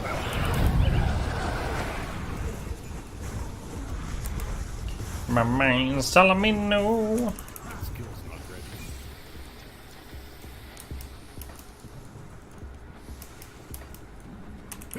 Yeti country. I remember this area was actually more difficult on my Conjurer. I think these were just really resistant to lightning and had a lot of hit points. Or also resistant to physical, I'm not sure which. But I remember the Conjurer with its ravens and physical damage pets took a lot to get through those Yetis. Now it's just kind of meh. Meh.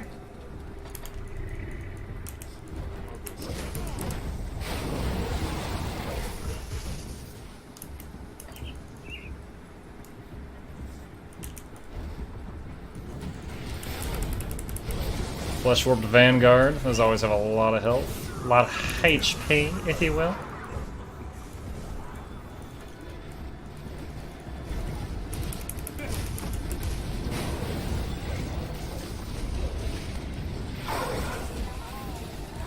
We don't have to go this way, just clearing this fight out.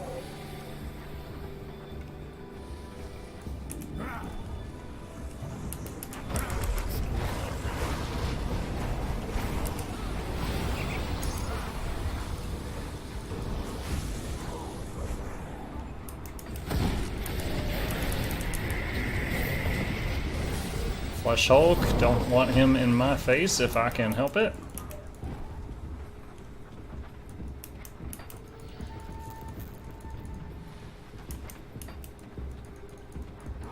What quest was I on for the Death's Chosen or whatever? Do not remember. Oh, hello. Arubaruk's Guise. +2 to all Necro skills is the 4-piece bonus. I don't know if I've ever even heard of that set.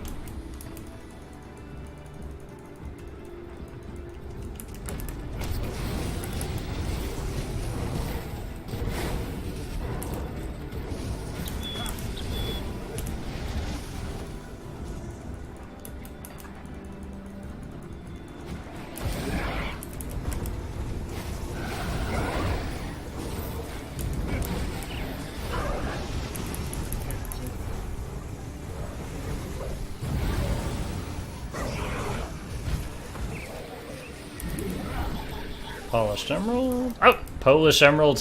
What am I saying? Give them the credit where credit is due. I thank the bank for all the money, thank God for you. My dad was always listening to country music when I grew up. I don't hate it, but I very rarely go looking for it. Oh, this guy freezes people solid. That's kind of scary. Chill dread. I do dread your chill.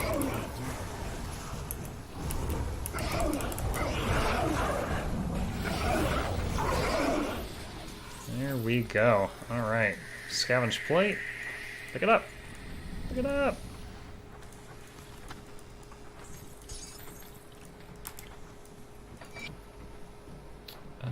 Okay.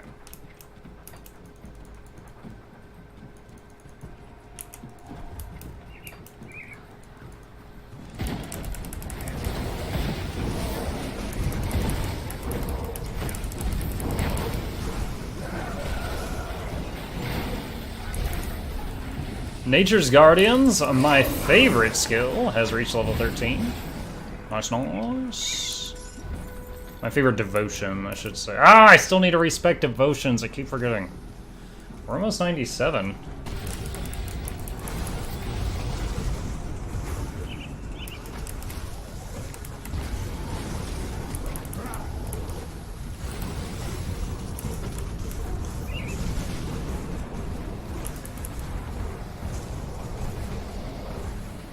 That guy had some hit points, huh? Exalted Tomb of Caged Spirits.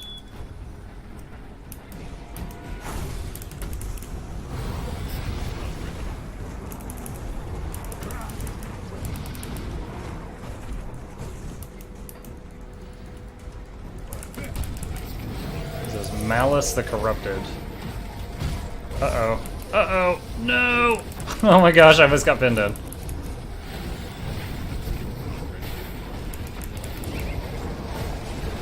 He wants me! Look at him! He wants my body! Yeah! Alright. Blueprint, Mythical Burwitch Peacekeeper.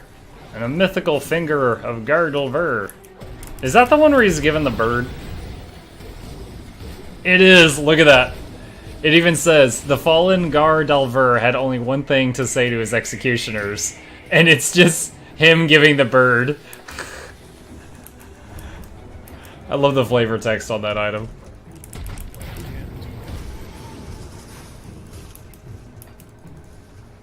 Hey, portal. Okay, let's fix our devotion points right the heck now before I forget again. Because I apparently will. Because I have been doing so. See anything you like? Wait, what was that?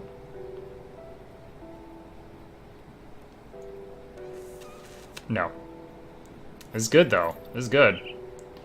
Alright, as funny as this is... Oh, wait, that's one-handed? That can go in the main hand?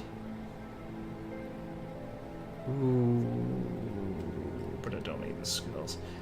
Yo, I would lose pet damage, but that health and that casting speed would be sweet. Throw it in the stash.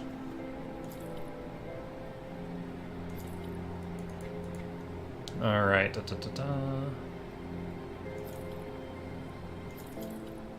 Is that primal? Plus 2 to Blight Fiend and 2 to Primal Spirit. But, okay, but mine has resistances also. That's really good green, though. Not gonna keep it, but that's a really good green.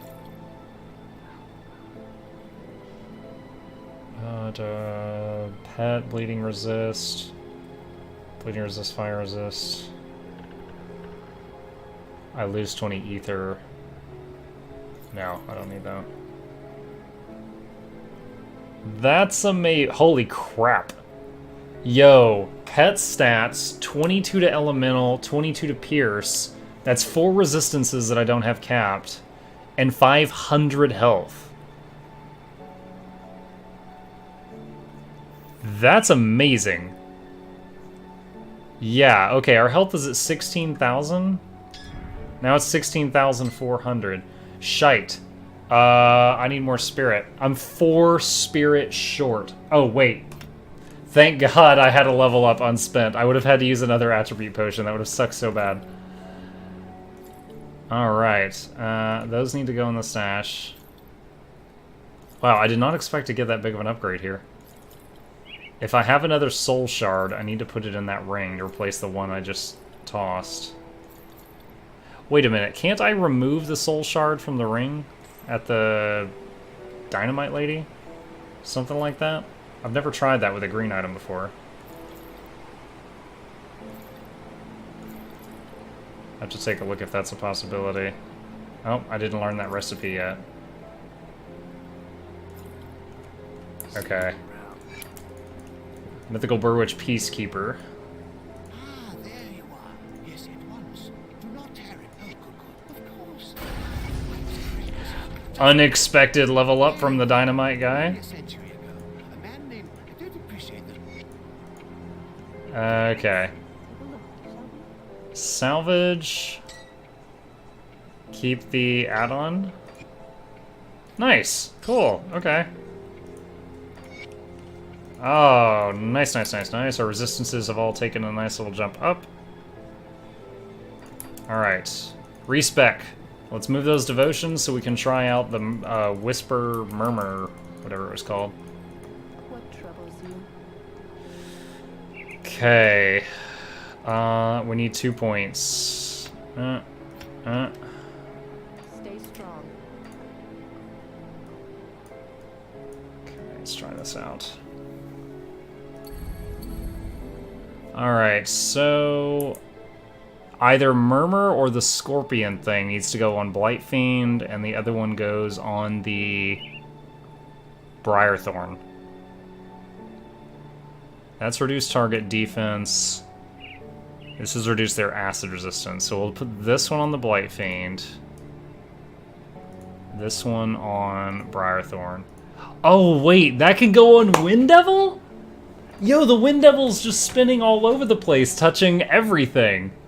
That would be perfect. Yo, I will have a Wind Devil that's erupting in poison spikes. The strongest of level 1 Wind Devils. I look forward to seeing that in action, actually. Or what? Can the other things go on Wind Devil? Because that might proc it. That might proc it way more often than having it on a pet. Because the Wind Devil hits every... I'll try this for a little bit, but the Wind Devil hits everything around it every second. So... that is a very... oh, God bless it. Okay, there we go. It's a very strong option when it can be used for proccing things.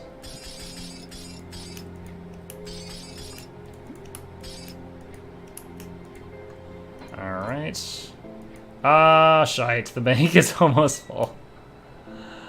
Oh, man. We'll use the personal bank. I hate using the personal bank.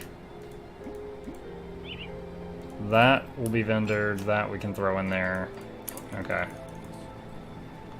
Alright, let's go see what our build can do now.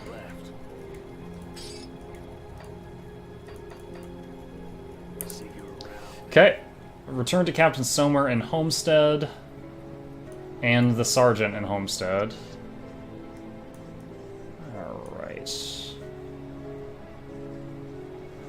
What was the current quest I had for Sorrow's Bastion? Did I not pick it up? I think I might not have picked up the next one. Like a derp.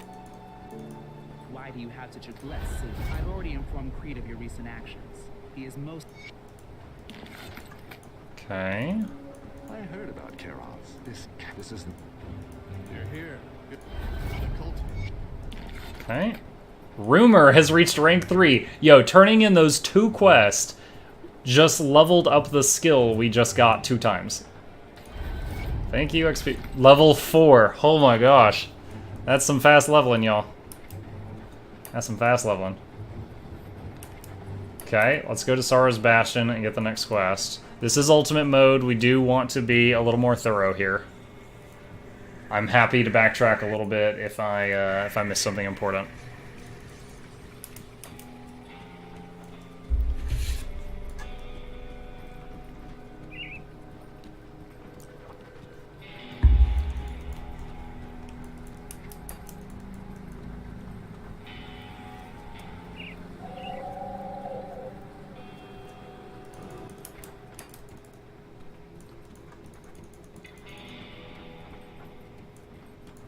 The order well.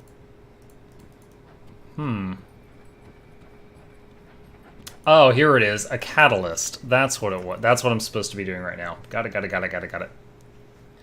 Okay. So the catalyst is to go to...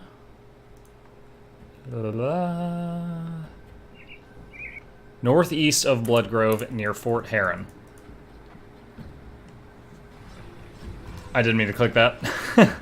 Here we go. This is the quarry that's filled with ether fire.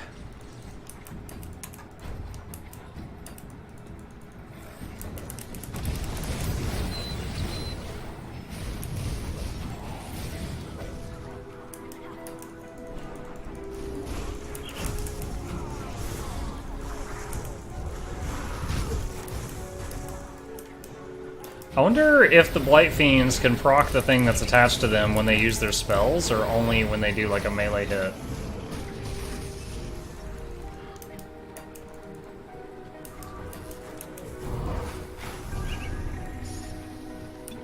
Ah, not like this!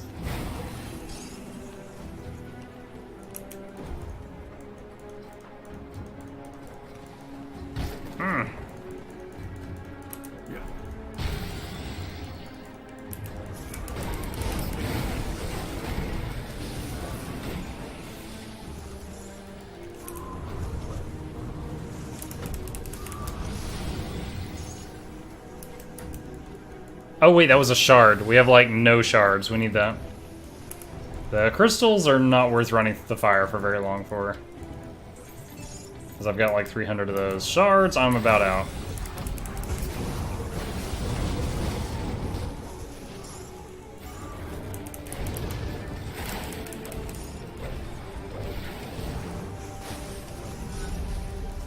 Rumor rank 5? Oh, I just saw a poison sting from the Wind Devil. So I know it's working. I'm still not sure what the graphic is for Rumor, so I'm not sure if I've seen it yet.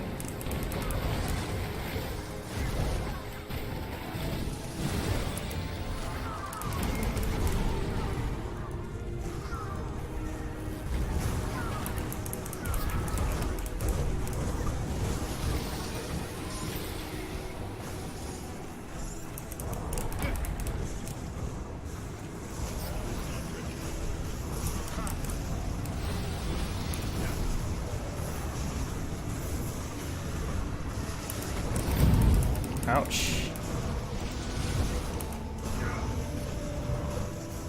This guy is pretty solid.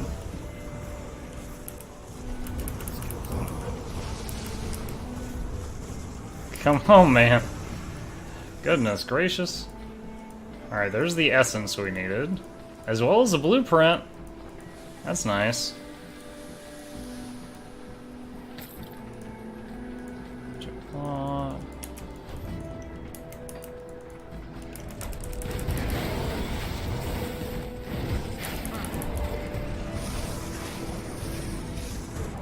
Dynamite. Dynamite! 2 crafting mats. Alright, let's turn in the essence. That'll get us another few bars.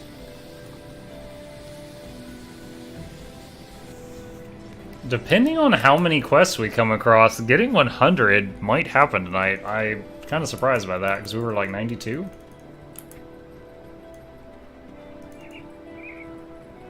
Oh, the blueprint. Mythical Sanctus Crest.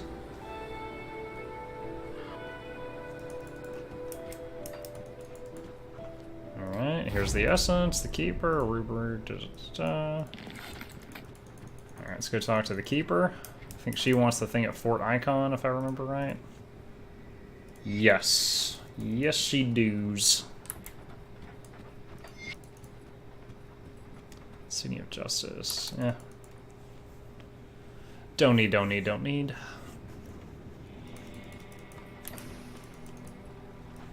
Okay. Back up to the Astrakarn Road. Whoa! We had a friend waiting for us at the rift. He's like, I'm gonna camp this spot. What a scumbag, camping the respawn.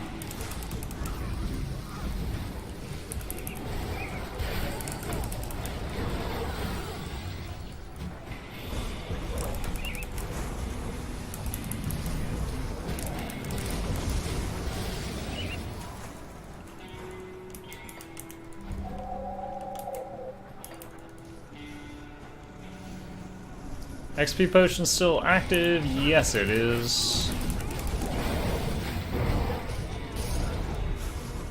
Rumor rank 6. I still don't know what to look for with whether or not it goes off. It might be the noise that we're hearing, because supposedly it spreads like that plague skill. Oh, what is it called? The thing that's like a dagger. Eldritch Fire. Supposedly it spreads like Eldritch Fire. And I sometimes am hearing the noise that Eldritch Fire makes. So that might be it.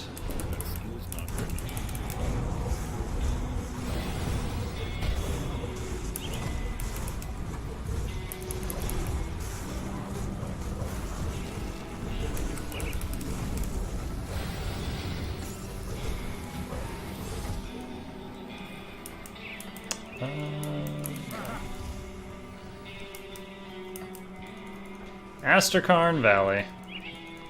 Oh, look, the shadows. Oh, good job, Grim Dawn. That's awesome. Such a small thing, but that's great. They could have done that a year ago, and I just now noticed. You see, like, right now, it's like I don't have a shadow, but just in some places of the game, you just get these really detailed shadows. I wasn't sure if there was a secret area here. Tell you what, now that I've attached Devotion to Wind Devil, I am way more on top of casting it every time it's available. Just for more Scorpion Sting strikes.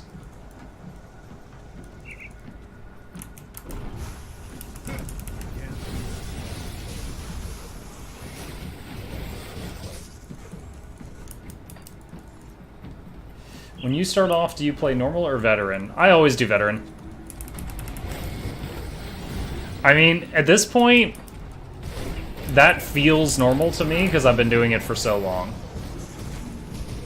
Like, if I played normal now, I would probably feel out of place because I've been doing vet for so long. So, like, when I get to Elite and Ultimate and everything's, like, 4 levels higher than you, that feels just normal to me.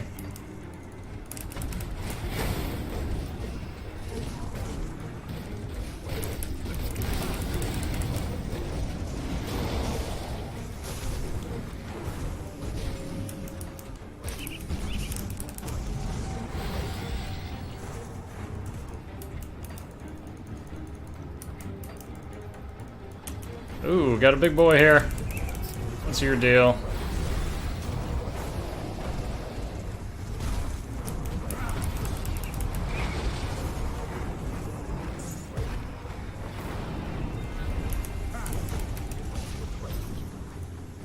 Cleansing Waters ranked up.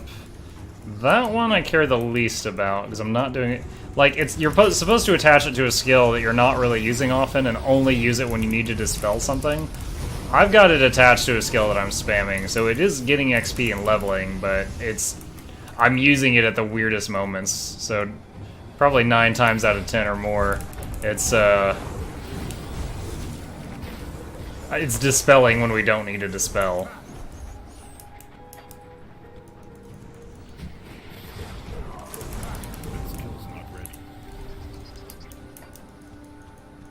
Oh, got a waypoint up ahead.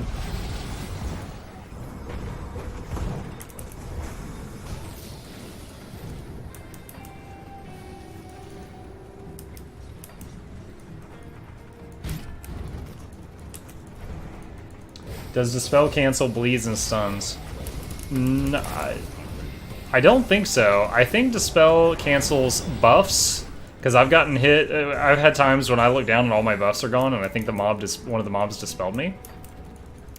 And it also, I think the biggest thing you would notice in the game is those wizard guys that have like the bubble around them, and it's like a really awesome shield. I think it makes that just disappear instantly.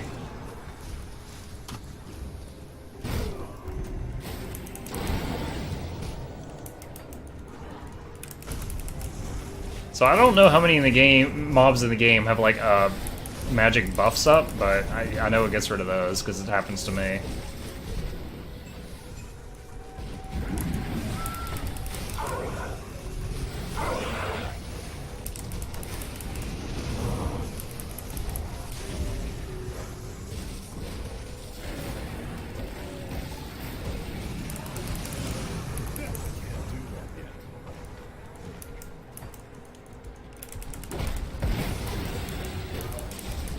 Did I need to go over that way?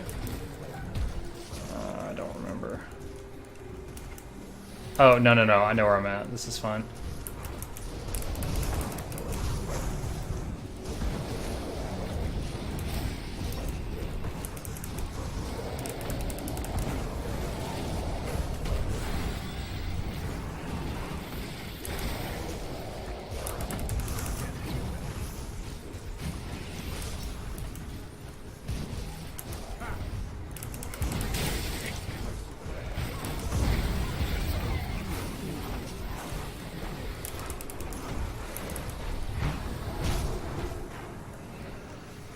Alright. Now I've got the quest to do Fort Icon, so I'm gonna hug left and I'm gonna do the Fort Icon dungeon before I go all the way to the Fort Icon waypoint.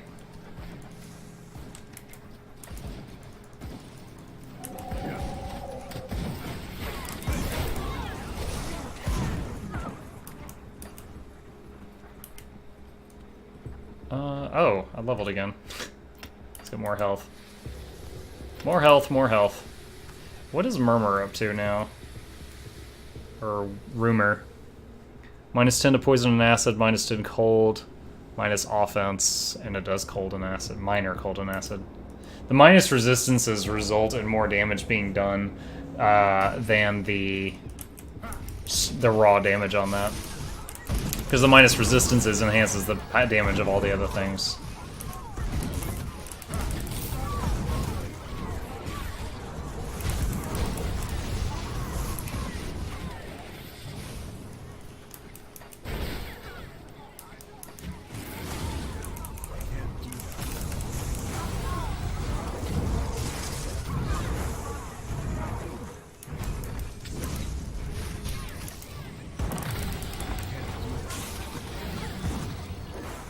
Ooh, I am snared by something. Let me go!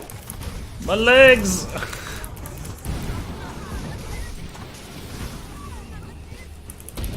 Did you hear that? One of the comments chose and went, not like this!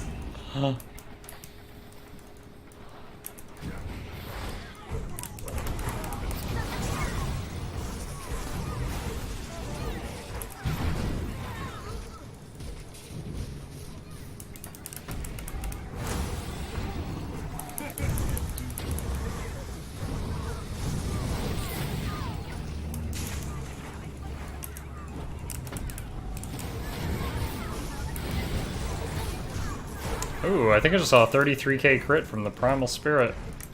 That's nice.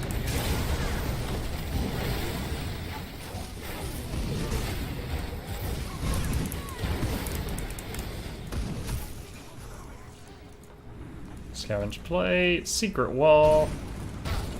Open sesame. Oh ho ho ho! Mythical fiend flesh, fiend gaze tome. Wait, what was going on with that? Cooldown reduction, 3 to possession, that's occultist, 2 to hellfire mine. I think that's demolitionist. 1 to all necro, adds 2,300 chaos damage to Reap Spirit. Jesus Christ, that's not enough information again.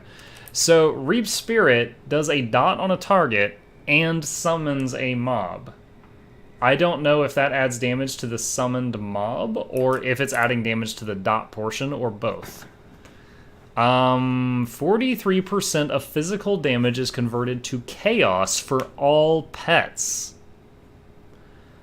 100% of ether damage is converted to chaos damage for Reap Spirit. The Reap Spirit's auto attack doesn't do ether. So that's talking about the dot. Fiend's Gaze, 100% chance on crit to do a crappy dot. That's weird. If you're using Reap Spirit... Well, I mean, I guess you could get a crit while applying Reap Spirit, and you could do that thing. Overall, it's okay. I'm not sure if I would... Like, even if I was doing a Reap Spirit build, I don't know if I would use that or not. But the convert pet damage to chaos has some potential. We've already seen that sword that converts pet damage to cold. So you could make like a cold pet build. I'm watching many have been more than 30k highs, so I was 38 during a big fight. Cool. Yeah, we are leveling up, so the numbers should be getting bigger. Till we get to 100, then it's only gonna... Well, you know, with Murmur leveling, we've now got 2 skills lowering their resistances. So even that is going to open up bigger possible hits.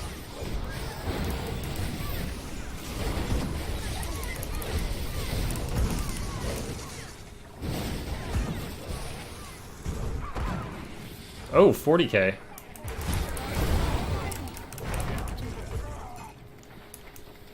That's a dead end. Thank you, map. Let's see, which way do I go?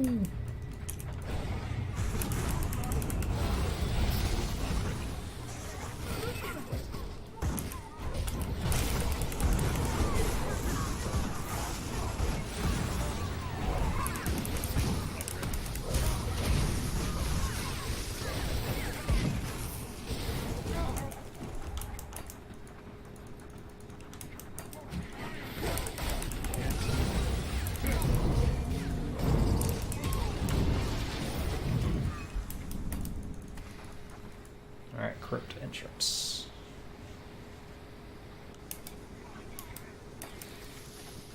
Tome of Archon Bartholom. Alright, pets, I can't tell who's good, who's bad. Please seek them out.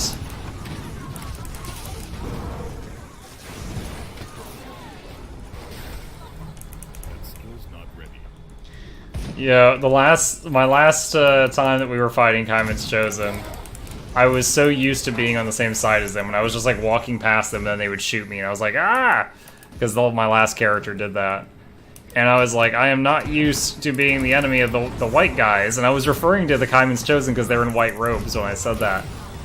And someone in chat goes, don't shoot the white guys. And Twitch was like, this message has been blocked for, you know, racial reasons. And I was like, oh my gosh, Twitch, it's not like that. And I hit allow, and it's like, Mukluk has added to the allow list. Bracket, race, bracket, hate crime. And I was like, oh my god, what? Yeah. And, the guy, the viewer, whoever it was like, to be fair, I said, don't shoot the white guy. And I was like, Twitch, if some employee at Twitch is reviewing this later, we were talking about guys in white coats on Grim Dawn. Please no ban. Level 98.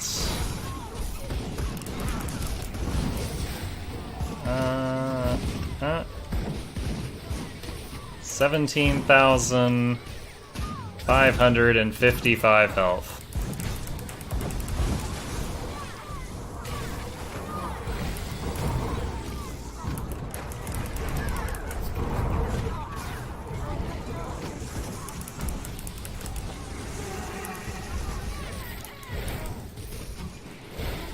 Battlefield 5 did the same idiotic thing, so a little surprised there. What, it banned, it gave you warnings or something if you said something like that?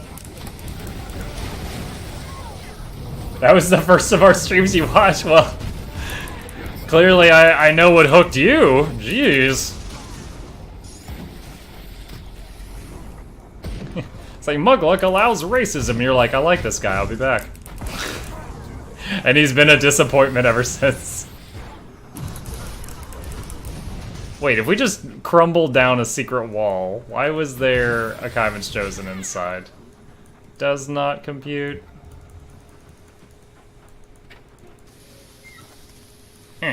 Open the door. Oh my god, ow! It just clocked me upside the head. The pain!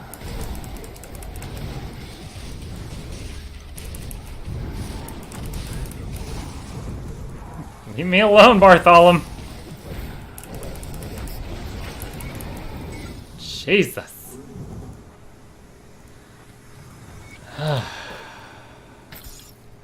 Mythical astral robes. Legionnaire's Triumph.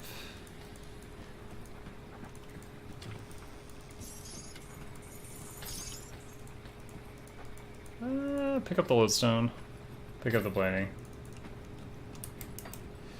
Tip of the day, don't walk into man with a large gold hammer. Thank you, David.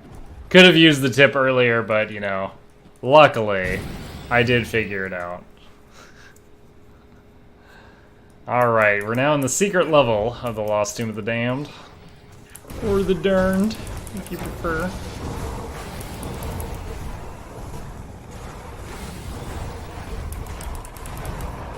Alright, you do have to watch out for those red puddles, because they stack.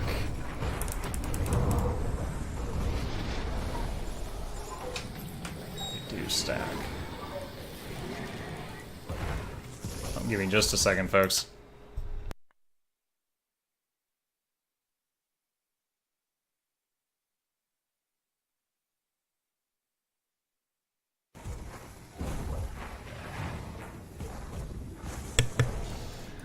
Alright, friends. I've never had to do this before, but my wife just told me that my son just threw up again. I told you guys earlier he was a bit sick, so I am going to have to step away. I hope to be back in a few minutes. Yeah, sorry about this. I will be back as soon as possible. Gotta help with some cleanup.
Auto shutdown initiated.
Auto shutdown canceled. Alright, test 1, 2. My headset had gone into sleep mode. Okay. Thank you to any of you who stayed, but I completely understand if anybody left. No one knew how long I was going to be gone. Let's see what I missed. Ivory censored by Dice apparently in game. Wow. Yeah, my kid is 6. We knew he wasn't feeling well, and we had a bagged trash can next to his bed, and fortunately he was able to get most of it into the trash can. A little bit on the sheets, I just had to change those. Don't think he will be going to school tomorrow. He has been on and off sick since, like midday Saturday. Who? What boss is this? Corporan.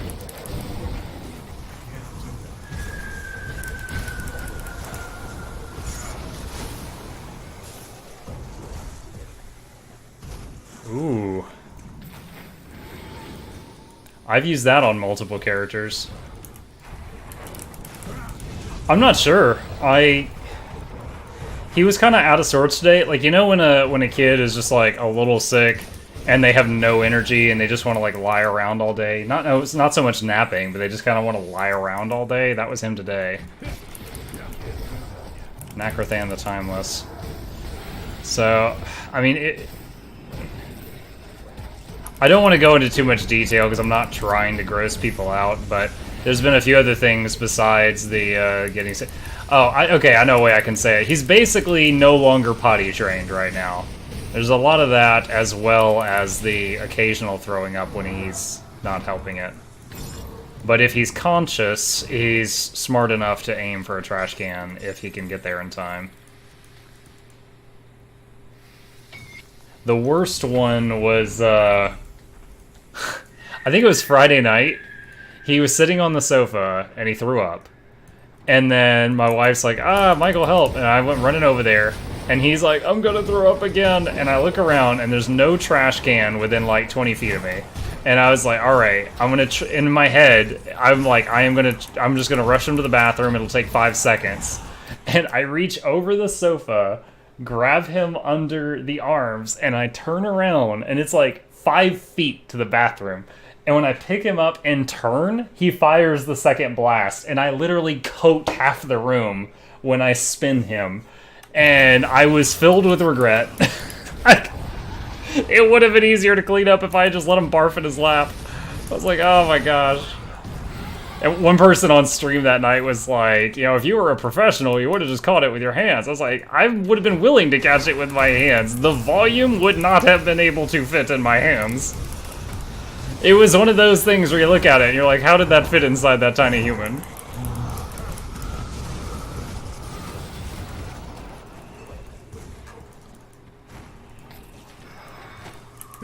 Alright, I think we're done with all the objectives in here, so we can start heading We'll loop back around toward the entrance here, get any XP on the way.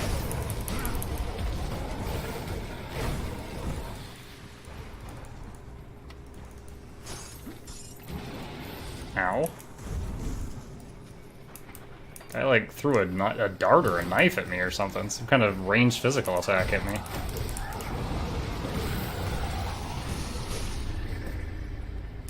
Alright. Back upstairs.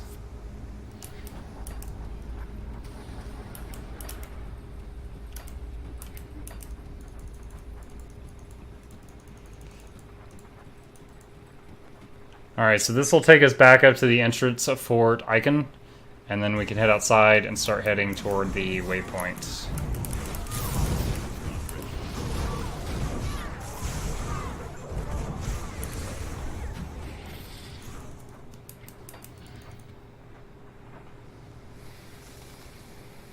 Do we still have our XP potion? No, we do not. Glug, glug, glug. That's our last one. After that one, I'm actually going to have to switch to the old Hardcore Conjurer and purchase some more and throw them in the shared stash.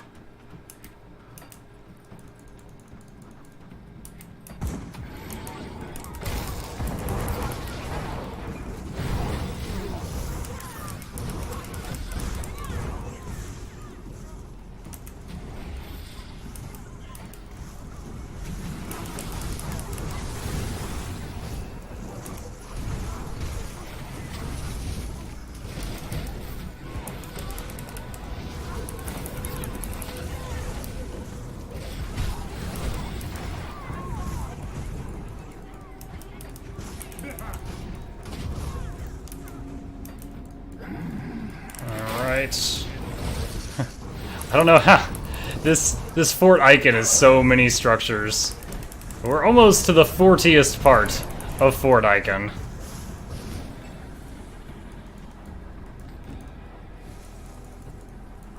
You know, when we get to the Witch, we're going to be able to turn the Outcast. We'll be able to turn in like 3 quests at once, because I've already got the Fang of the Bone Hunter, and also the 3 gross things she wants.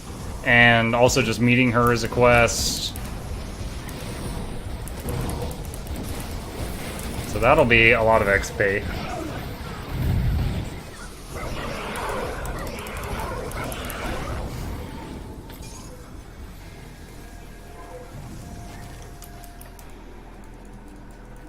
Medical field 28 years, nothing phases me. That's awesome. Like, half of my family are doctors or training. Dude, I swear, like, the way I describe my family to people who don't know them is like, one side is like all doctors, and the other side are like very southern.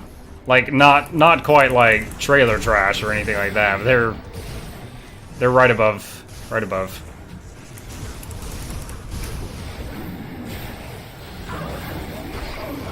Sure you don't want to fight her instead? Is that even an option? I've always been her friend. Me and her go way back. I truly did not even know you could fight her, but no, we're not gonna do that. Every time someone has told me to fight an NPC in this game, that I was like, oh, you can do that? I've lost. We're not trying that on hardcore. If it was on softcore, I might do it for laughs, but no, no, no, no, no, no, no. Wow. Nothing?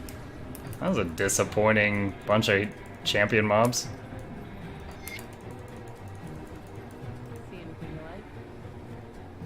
What's the point of these? Just transmogs, I guess? Commonly good looks. I don't think I've ever even talked to this merchant before. Tutor race skeletons. 5%. No.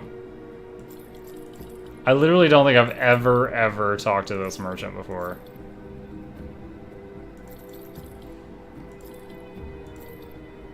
Alright. Here's the Archon's War Maul, the golden hammer he smacked me with.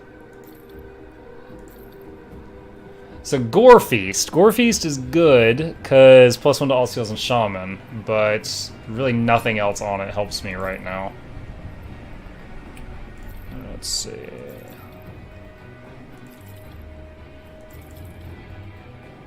Mythical hulking leg guards. No.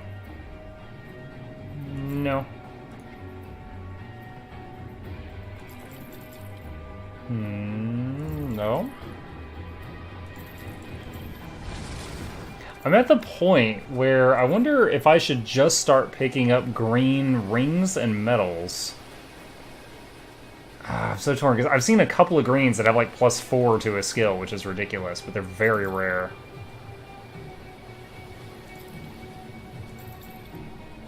Let's see, two-hander, I shouldn't even have to read two-handers. Pish tosh, these two-handers are beneath me. Alright, Creed. What up? Based on the report, It will be done. What you want? Got something in stash? I do. How did you guess?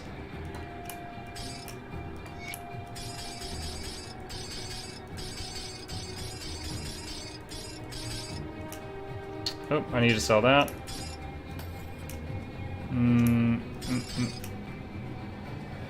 Actually, the Witch is going to want me to have this, and blood, and a brain in my inventory in a little bit.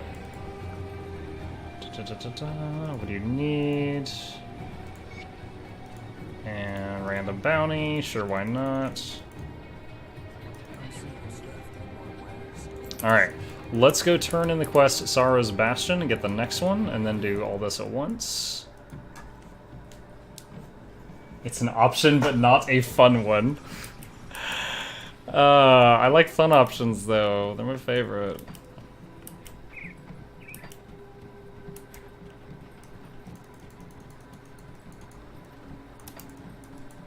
Crypt entrance.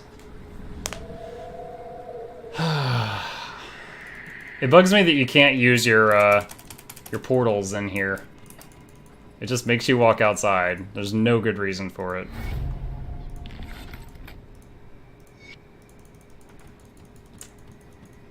Okay, it's time for the ritual. Nice, I get to do another quest in here. Easy peasy. Order Doctrine. I'm ready. Let's fill this room with poison. You got AIDS, dun dun dun dun, not HIV, but flu-borne AIDS. AIDS, AIDS, AIDS, AIDS. Sir, I don't know how to tell you this, but this barbershop quartet does. Dun dun dun dun. Hey! Yo, is that the third time we've gotten demon bone leg plates tonight? Blast it.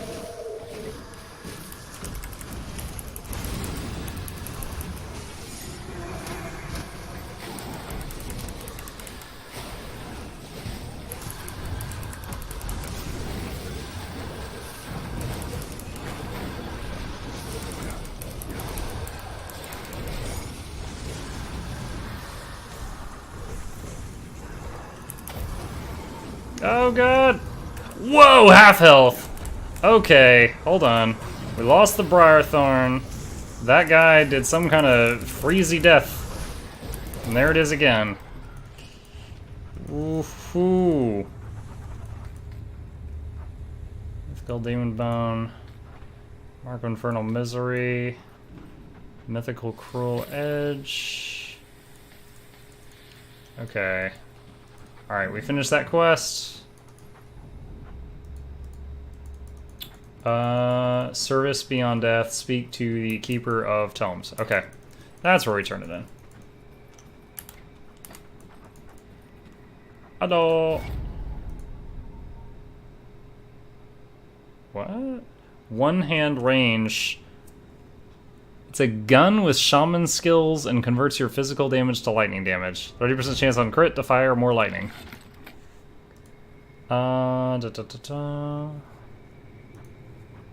Oh, go to East Marsh. I forgot about this questline. Back when I started playing Grim Dawn, the quest line, when they first introduced this, the quest line ended like right here. So sometimes I forget that there's quests after that. Alright, but it'll be more XP to go to Fort Icon and do the next batch. So we're going to do the next batch first. This quest killed my first hardcore character. The one in East Marsh, or the one that I'm going to do right now in the armory?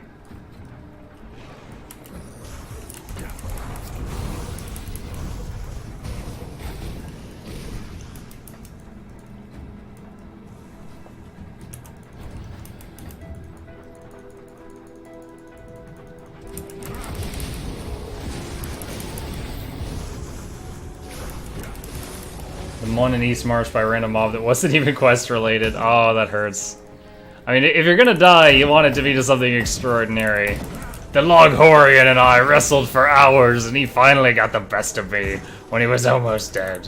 What a story. Not, some goblin shanked me in the butt. That's not the story you want.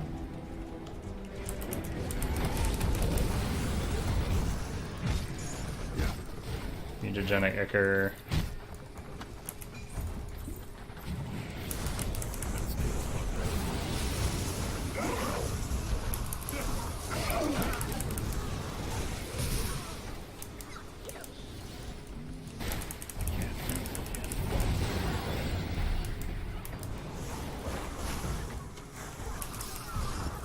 Scavenge plate, polished emerald.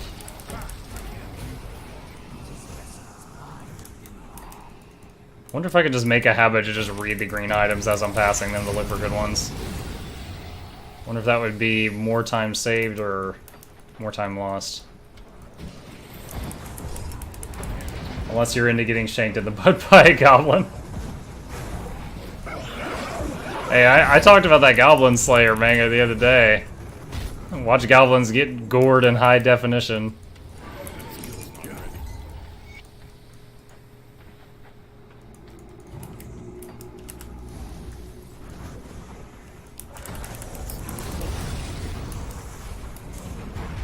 I haven't passed the secret room yet, have I? I don't think I have. Good blight burst. That was a really big one.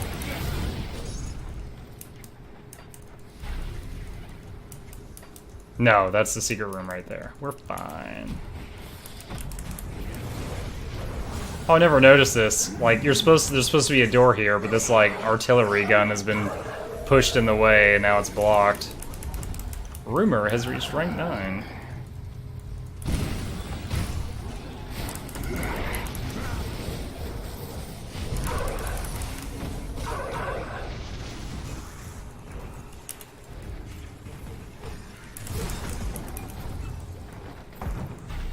Consecrated wrappings. What's in the box? What's in the box?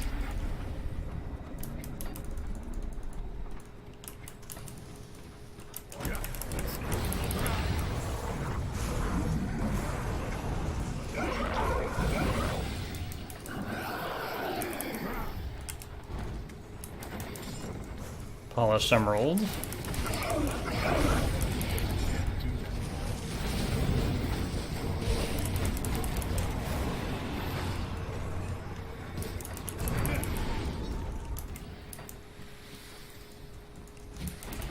Can't believe up until yesterday I was a noob enough to farm dynamite and not know you. Dude, I was 400 hours into this game before a viewer told me that you could buy it at Homestead. Like, I would just be opening, like, dynamite doors, and I'd be like, oh, well, I'm down to 3. I need to save it for an important one, you know? Like, oh, I guess I can't go this way on this playthrough because I haven't had enough dynamite drop. Like, I had no idea. Like, if each blacksmith has its own unique thing that it can craft, there should be a separate tab for, like, blacksmith specialty. Explodey stuff. That'll make me look through every single line of text on there when I've got 100 recipes, trying to find what's different about this blacksmith. Nonsense. I'm saving Primal for Commander Lucius in the next room if I can.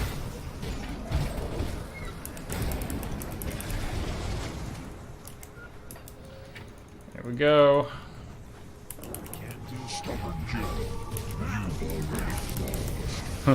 You're already dead.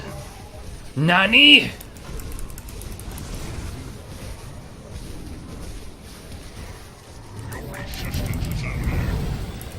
Your resistance is futile.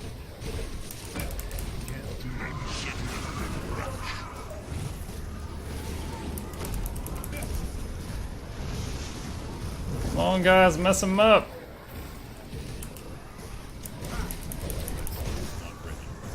Mess him up. There we go. Whew. Guy had the HP. What do we got?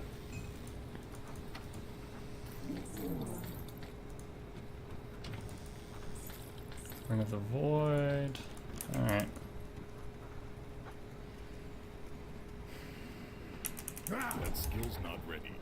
Okay, we gotta blow. I made this mistake once before. I ran back before blowing open the gate. Gotta do this first.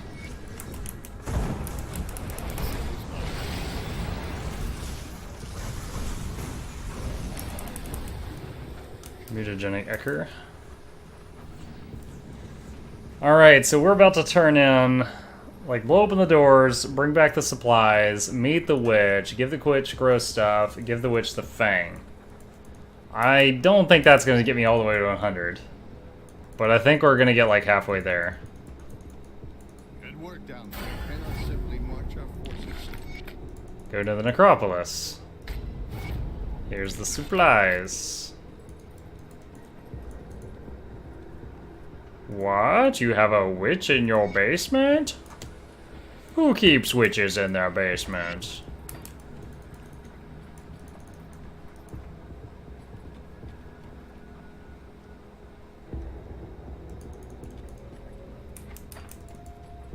Alright, Anastasia. My, what a curiosity. Friends we shall remain. I will gather these. Here they are. Da, da, da, da, da, da. I already have such a thing. Da, da, da. We'll require the tome. Alright. 99 and a half. Oh, whoa, whoa. I think I can do it. I think we can go 92 to 100 in this one session. We still got 3/4 left on our last XP flask. I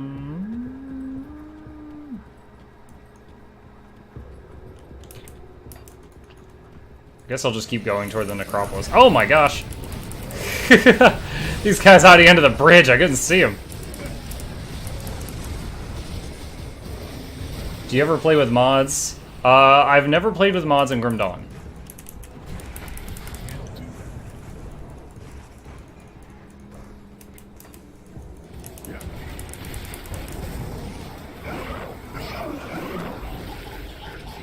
Part of it is like if you mod the game, you can't get like Steam achievements and stuff like that. So that kind of makes me a little bit of a purist, but I have not yet ever modded Grim Dawn.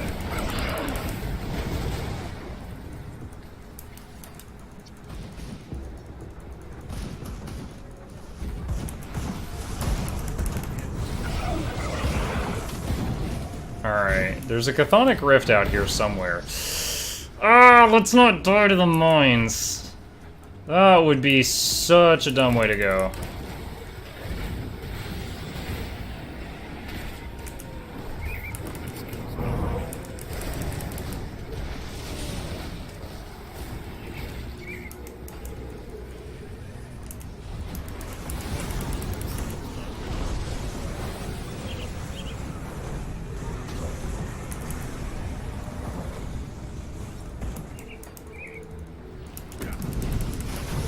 Oh no!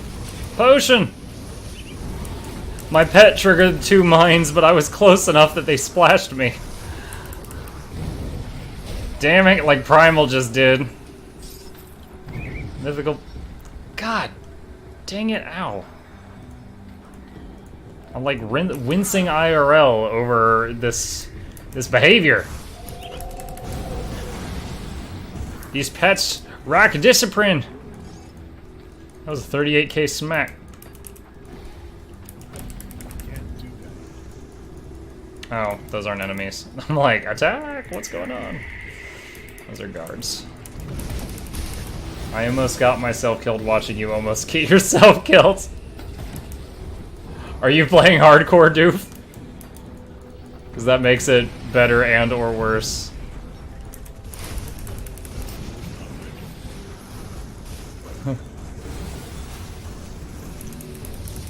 We're playing Grim Dawn together separately.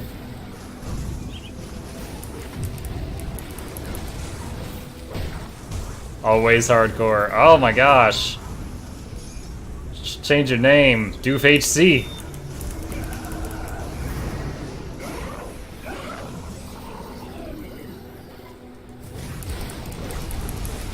Ow. Alright, we had Wendigo Toad. Ah!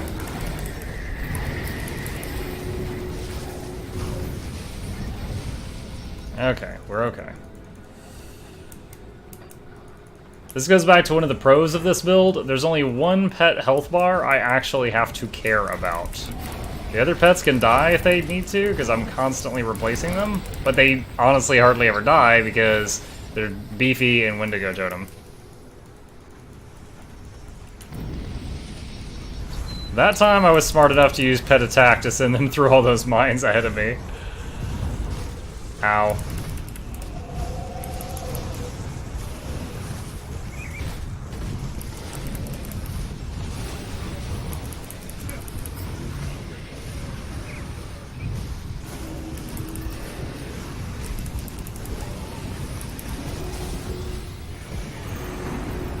Freaking mountain of hit points here to hack through.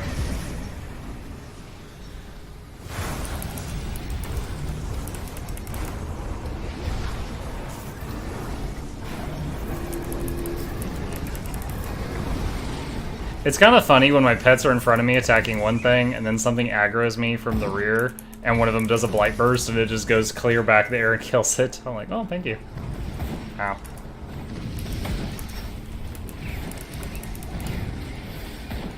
The only games I play modded are Bethesda titles, save to their credit. Those games bigger than Starship Troopers.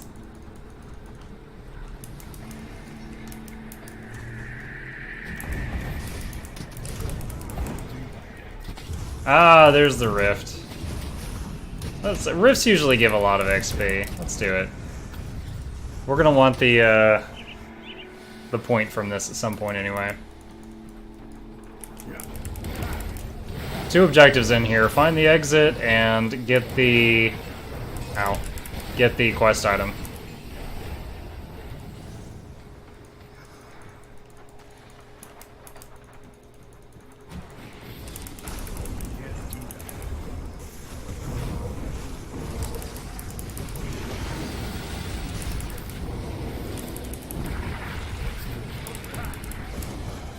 Oh, Harbingers, how I hate thee. Always exploding everywhere.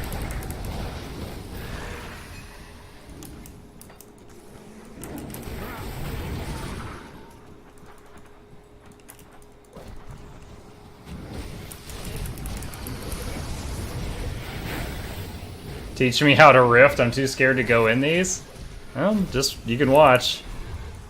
I mean, I play it the same as I play everything else. You just get more XP in these, it feels like. Like, as a ranged character, I don't really have to play any differently in here. Now, these Obsidian guys, they have two abilities. One roots you in a cage, and the other throws a mortar at you that's really easy to dodge, unless you're rooted in a cage. They're really only scary if there's a large number of them, because if one roots you and all the others mortar at you, then it gets spooky fast.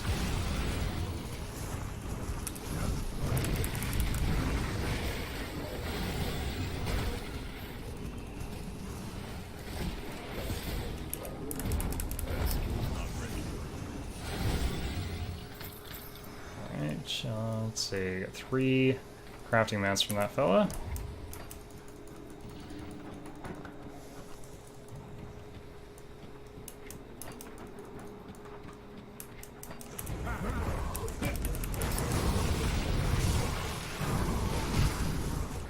$99 and 90%.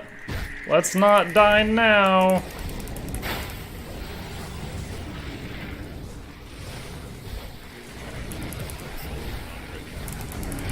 Dude, when I was cleaning up after my kid earlier, I was like... I paused my game, didn't I? This is gonna be really stupid if I have my first hardcore death right now while I'm cleaning up vomit.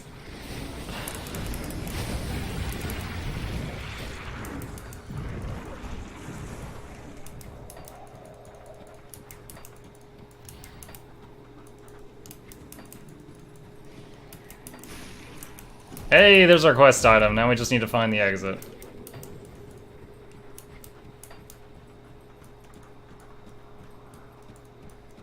Yeah. I've seen some videos of like D3 hardcore players die while AFK or semi-AFK. That would have been hilarious. Shut up. There was one video where the guy was like standing on a flame vent or something that was turned off, and someone's like, your mic sounds weird, and he's like, my mic sounds weird, and he's kind of like this, like, how about now? How about, like, he's slightly off camera, right?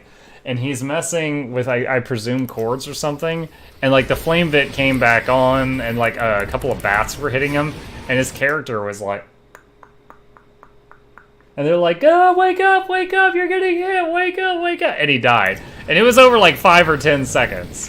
And he gets back up and sees it, and it's so, you have died, your deeds will be remembered in the middle of the screen, and he just flips his shit. He completely blames the guy that told him his audio sounded bad. No, look, here's a quest right here, Ritualist Legacy. It's to do the rift in Bloodgrove and the rift in the Plains of Strife. There's a rift in Plains of Strife and one in Bloodgrove, and each of them has a piece of this Mogdrogan thing. It's a quest.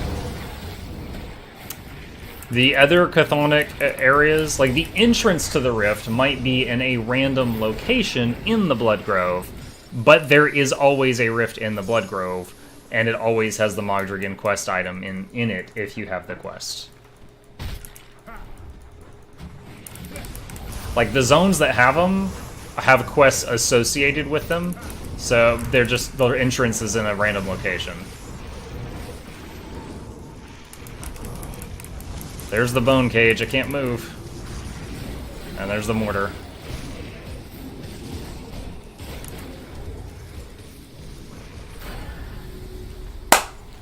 300 levels with no deaths. It's my white guy dance. Thank you, Mr. Doof. Thank you.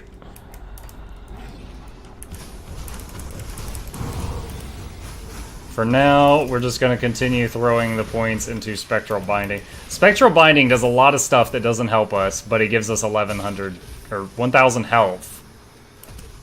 So we're just doing it for hit points right now.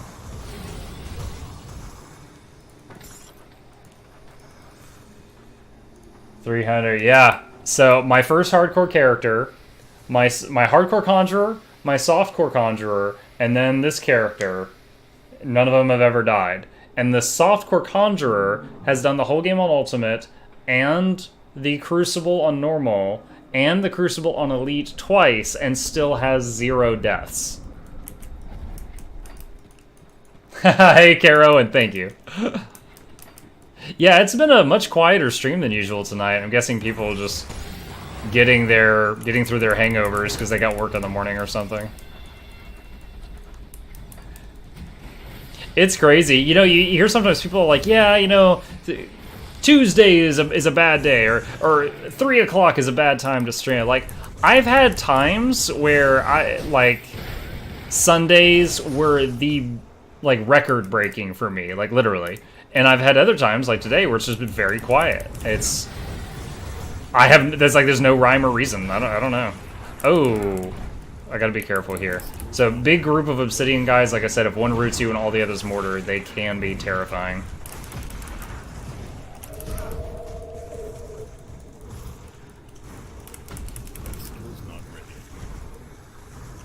Oh, we lost Briarthorn at some point. They killed him.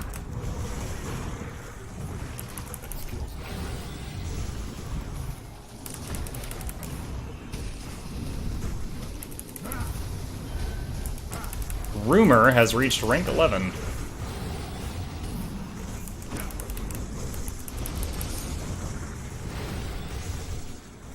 don't know. Is that pink blast of his? I don't know if that's chthonic damage or if that's ethereal damage. It could be either. Okay. I call hacks. I play carefully. It's usually, I don't have much trouble in hardcore stuff unless I stupidly play hardcore without playing softcore first to learn the boss mechanics. Like that'll get me killed. Or like, what else? Oh, if there's something like the Diablo Greater Rift system where I have to do something on a timer. Being on a timer stresses me out. And then I start making mistakes. I mean, that's the whole point of it, is to rush you. It's to make it to where the tankiest build in the world can't eventually win. That's what the timers are for, to make you play a glass cannon-y build and then F up. Kinda like what I'm doing.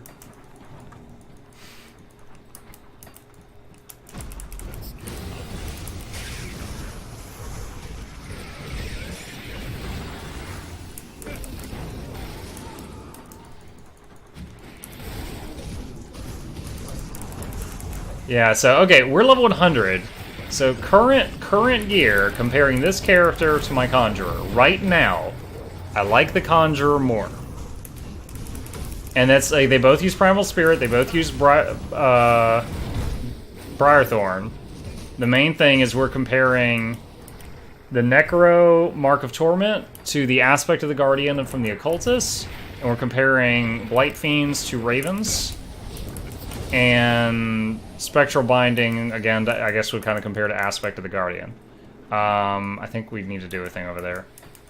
But, that's the exit. I have, on my Conjurer, I've got the Mythical Will of Bismuel, which lets me have a second Raven and increases Raven damage by, like, 2,000 per hit or something.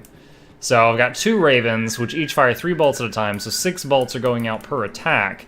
And they're attached to a devotion, so that devotion has 6 chances to proc per shot.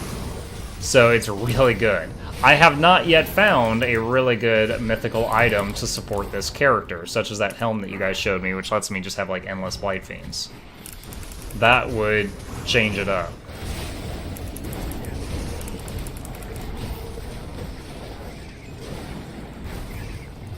Whoa, Bane Garoth? I haven't seen you since the Crucible, my man. How you doing? Dodgeball. If you can dodge a wrench, you can dodge a ball. I never saw that movie. I just remember from the previews. If you can dodge a wrench, you can dodge a ball.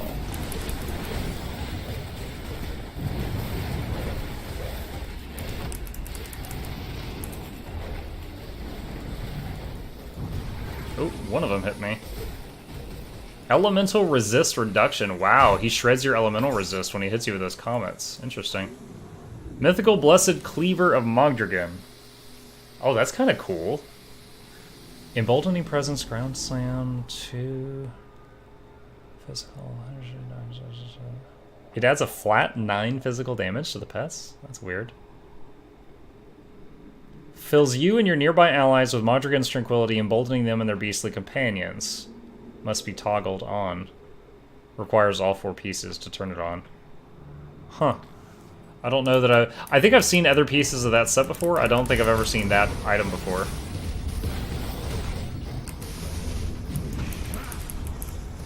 Sargodine, the Hungry Ma. Alright. I'll be honest, I didn't expect to go from 92 to 100 tonight. I was used to the pace that my other character did, which was slower. Exalted Stash. Oh! Stunjacks. I think that's demo. Don't need. Ha ha. Okay, so now 11:50, still got time. We can head toward getting that Necropolis waypoint. Landmines. Let's not die to landmines. Yeah, we finally hit 100, 300 levels, no deaths. Landmine. Aww. 18k health. Without a lot, like, without any level 94 purples, 18k health. That's not bad. Might be more than my Conjurer. I think my Conjurer had 17k.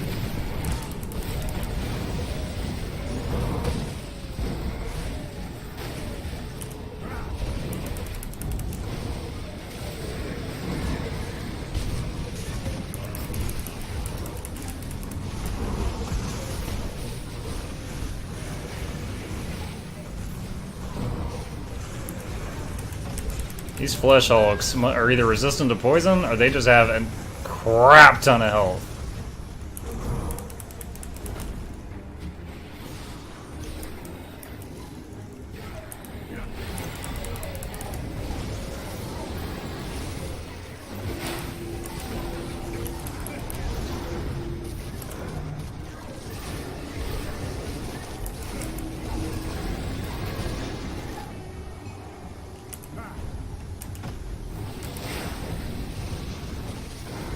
I probably should just be running past this thing, but whatever.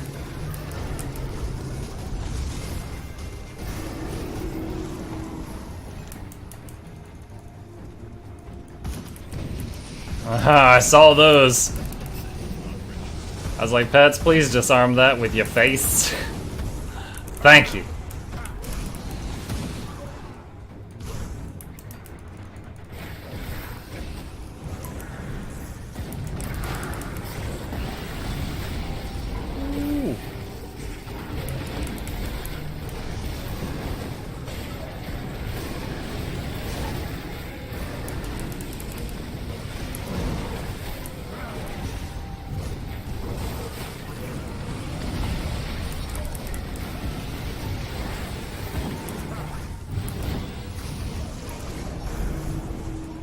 Just gonna run past that. We already know those take an eternity to kill. It's not like they have high magic find or anything.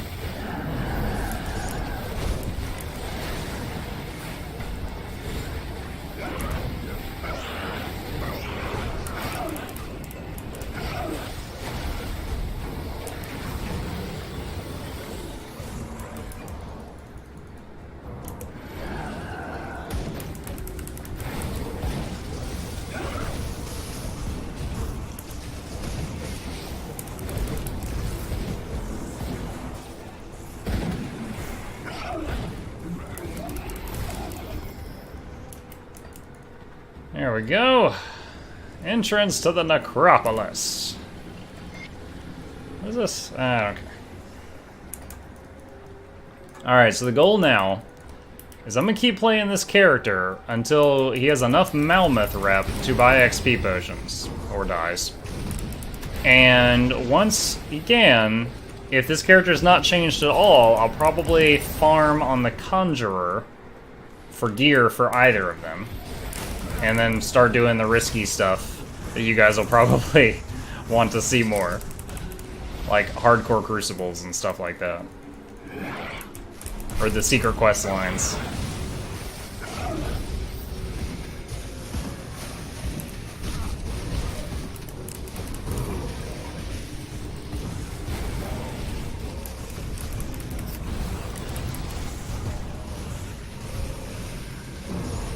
Ow. Potion. Oh, that guy's dying breath, he boxed me.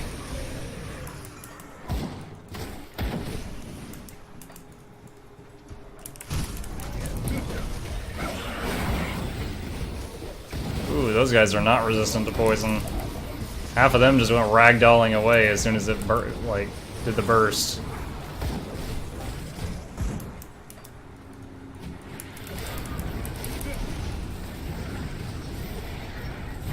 I do know there's like a little side dungeon coming up that has a devotion shrine in it. I'm gonna skip it. Or max devotion, max XP. Don't need to go way out of my way for that.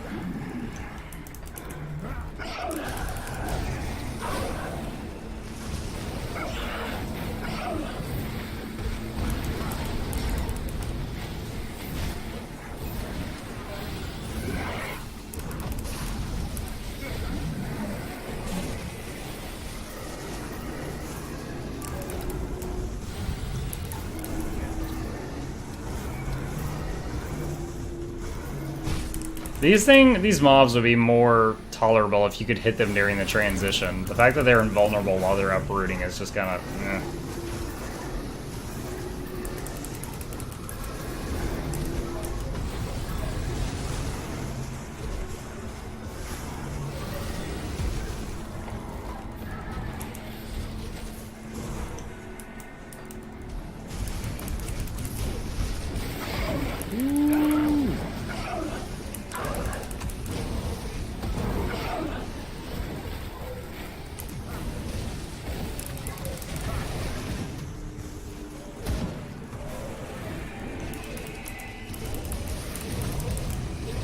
Faldenir Etherborn. There we go. Tuned Lodestone. 52 reputation awarded with the Order of Death's Vigil.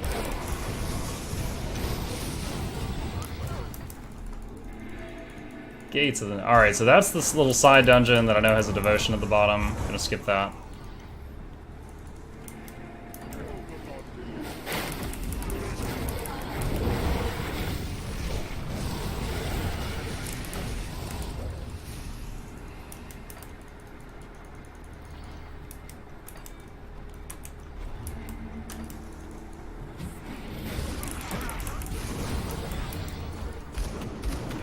Oh god. Whoa, potion, we're half health. Those guns hurt. Seal of Binding. Did you pick up a quest to get something in the rift, or is it automated? There is a quest to go... This quest here, Rewari Legacy. I think it comes from the Rover Camp near Old Arcovia, or the Rover Camp in the Arcovian Foot. I think it's Old Arcovia. But it has a reputation requirement before you can see it. So if you just go through the game on, like, just normally, on normal, you will not see it. But on Elite, you will see it, and then on Ultimate, you'll see it. And the goal of the quest is to get these items from the rifts, and you take them down. There's a devotion shrine down here that requires really weird stuff to repair it. It requires this stuff. And when you repair it, you get a devotion point like normal, you get a quest complete, Mog Dragon appears and talks to you, and like a ton of hero mobs spawn, which is a lot of more XP and more loots.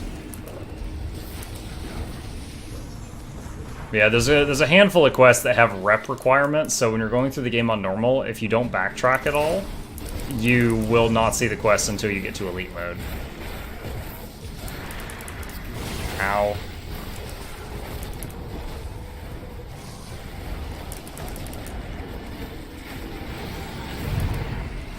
That's all those meteors landing on me scared me.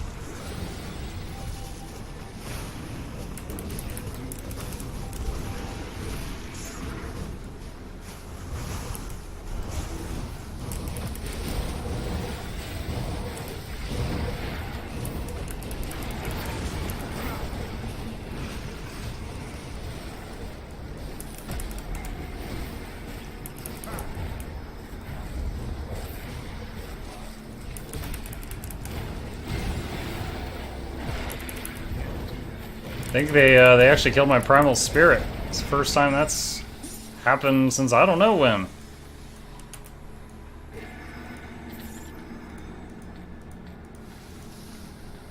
Let's see. No. Oh, loot orb. Hey, look what was hiding in there. Fate Weaver's raiment. Imbue your armor and that of your nearby allies with protective runes. What? It gives you and everyone around you 15 resist all and 5 resist physical? What the shit? I've never heard of this item.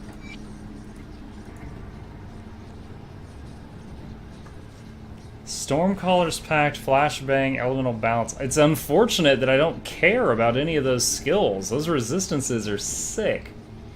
And another 3% this item alone has 8% physical resist on it for the wearer. And then 15 to all, and a total of 45 to chaos. That's wild. And 300 hit points.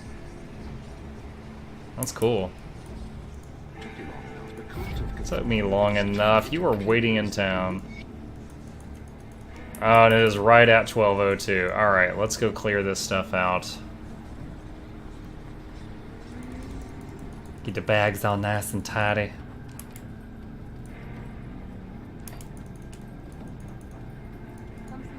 Alright. Da da da. Da da. Yeah, I don't need that. Yeah, it's kind of difficult because right now I've got these 3 items as a set, and even if I find something that's like just barely an upgrade to one of the items, I'm not gonna break the set because it's not good enough to break the set unless I find something that's barely an upgrade for all three. That needs to go in the stash. I don't know, maybe. I'll hang on to that.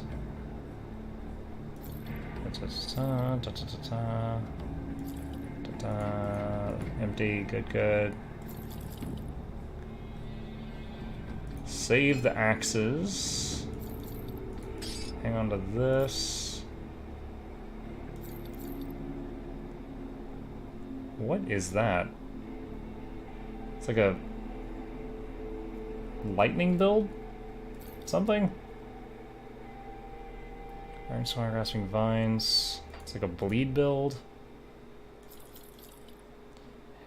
You know what, I'll tell you what, I'll do the Shrine of Mogdragon before I end things for the night, so you can see what I was talking about. Picture's 1,000 words and all that. Let me get rid of this stuff. I'll keep you steady.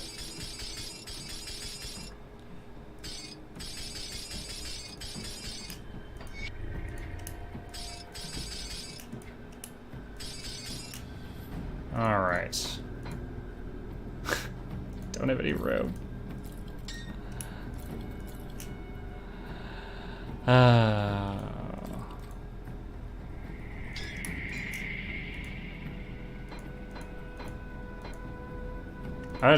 I might have to, like, I have this habit where I save, like, every purple I come across. I might have to start getting rid of purples that apply to builds that I would never ever play. Oh, wait, hold on. I need an Ancient Heart. Like, there's no way to, like, if I dismantle a purple at the... Is it worth dismantling a purple with dynamite?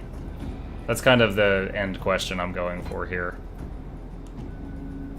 Is it worth it to craft dynamite to destroy purples that apply to, like, a character that you don't care about at all, and then get the crafting mats?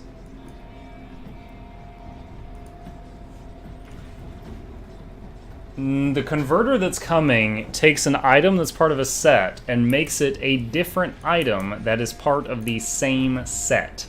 So, like, if I got multiple Mythical Corruptor's masks, I could turn one of them at random into either the robe or the shoulder pad. But it will still be Corruptors, Mythical Corruptors.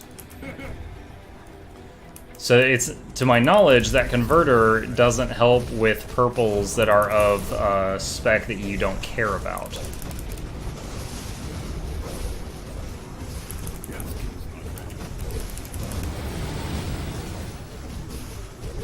This guy's so tough.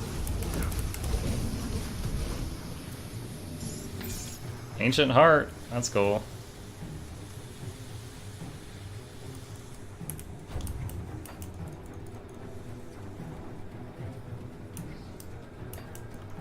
I know if I think it's over here. That's why I think I didn't get close enough, so it didn't put it on my map. Oh, Chip Claw. I think I doubled back a year later for this. There's the shrine.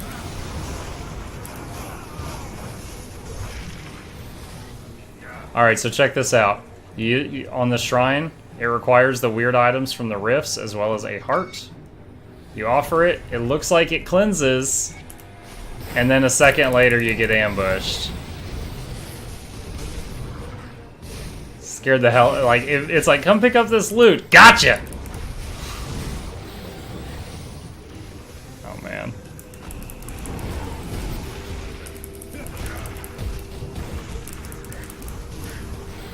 Oh, man, my tanky spell. Oh, dude, stop chasing me. Those things emit high aggro fumes. What are you doing? Leave me alone.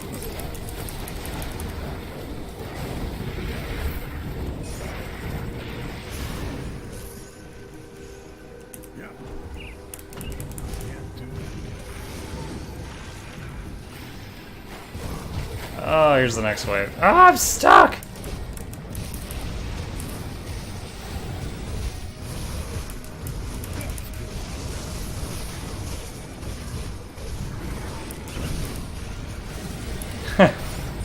Hey, it could have been worse, Doof Master. They could have added loot boxes. Ba-dum bum boosh. Oh my god, I can't see what's going on. Is that it? Are we done? Yes, okay, the star is on the map. Now we start picking stuff up.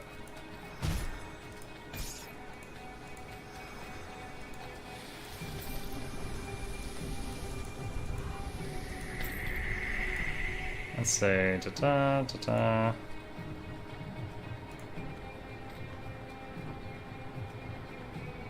Okay. What's our purple? Death marked. Mythical death mark shoulder. +2 to Nightblade skills.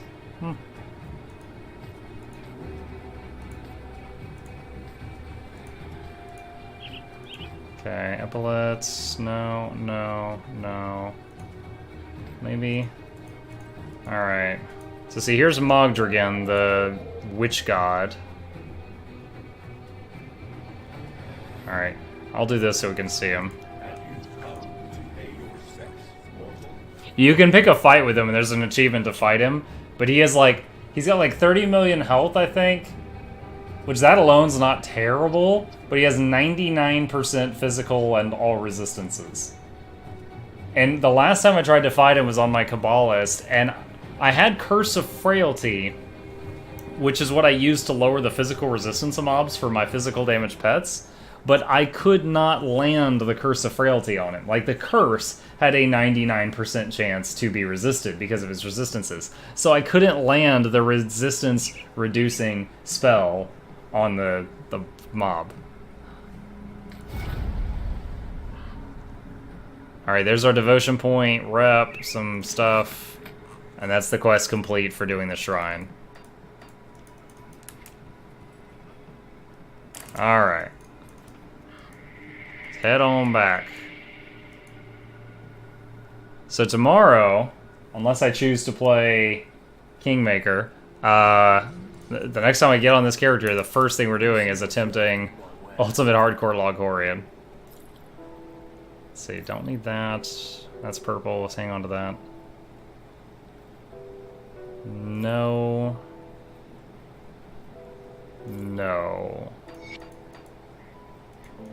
Bag's empty. Okay. Alright. That's a good sub pipe. We're gonna wrap up there for the night. So, the outro. Thank you again for joining me tonight. Love having you guys to talk to. Really glad to have you here. Thank you even more to the people who were patient with me while I was dealing with my RL stuff. I totally understand people that left, but appreciate you even more if you managed to stay through that. If you like the stream and you're new here, I stream every night from 9 to midnight Eastern Standard Time. Hit follow if you want to know when I'm online and you can keep tabs on me. You can subscribe for free if you have Amazon Prime and you choose to do so. And I will raid another Grim Dawn streamer here in just a minute, so stick around another 60 seconds if you want to watch more, and I'll bounce this over to another channel and make somebody's day. That's it. Have a good night. Hope I see you tomorrow.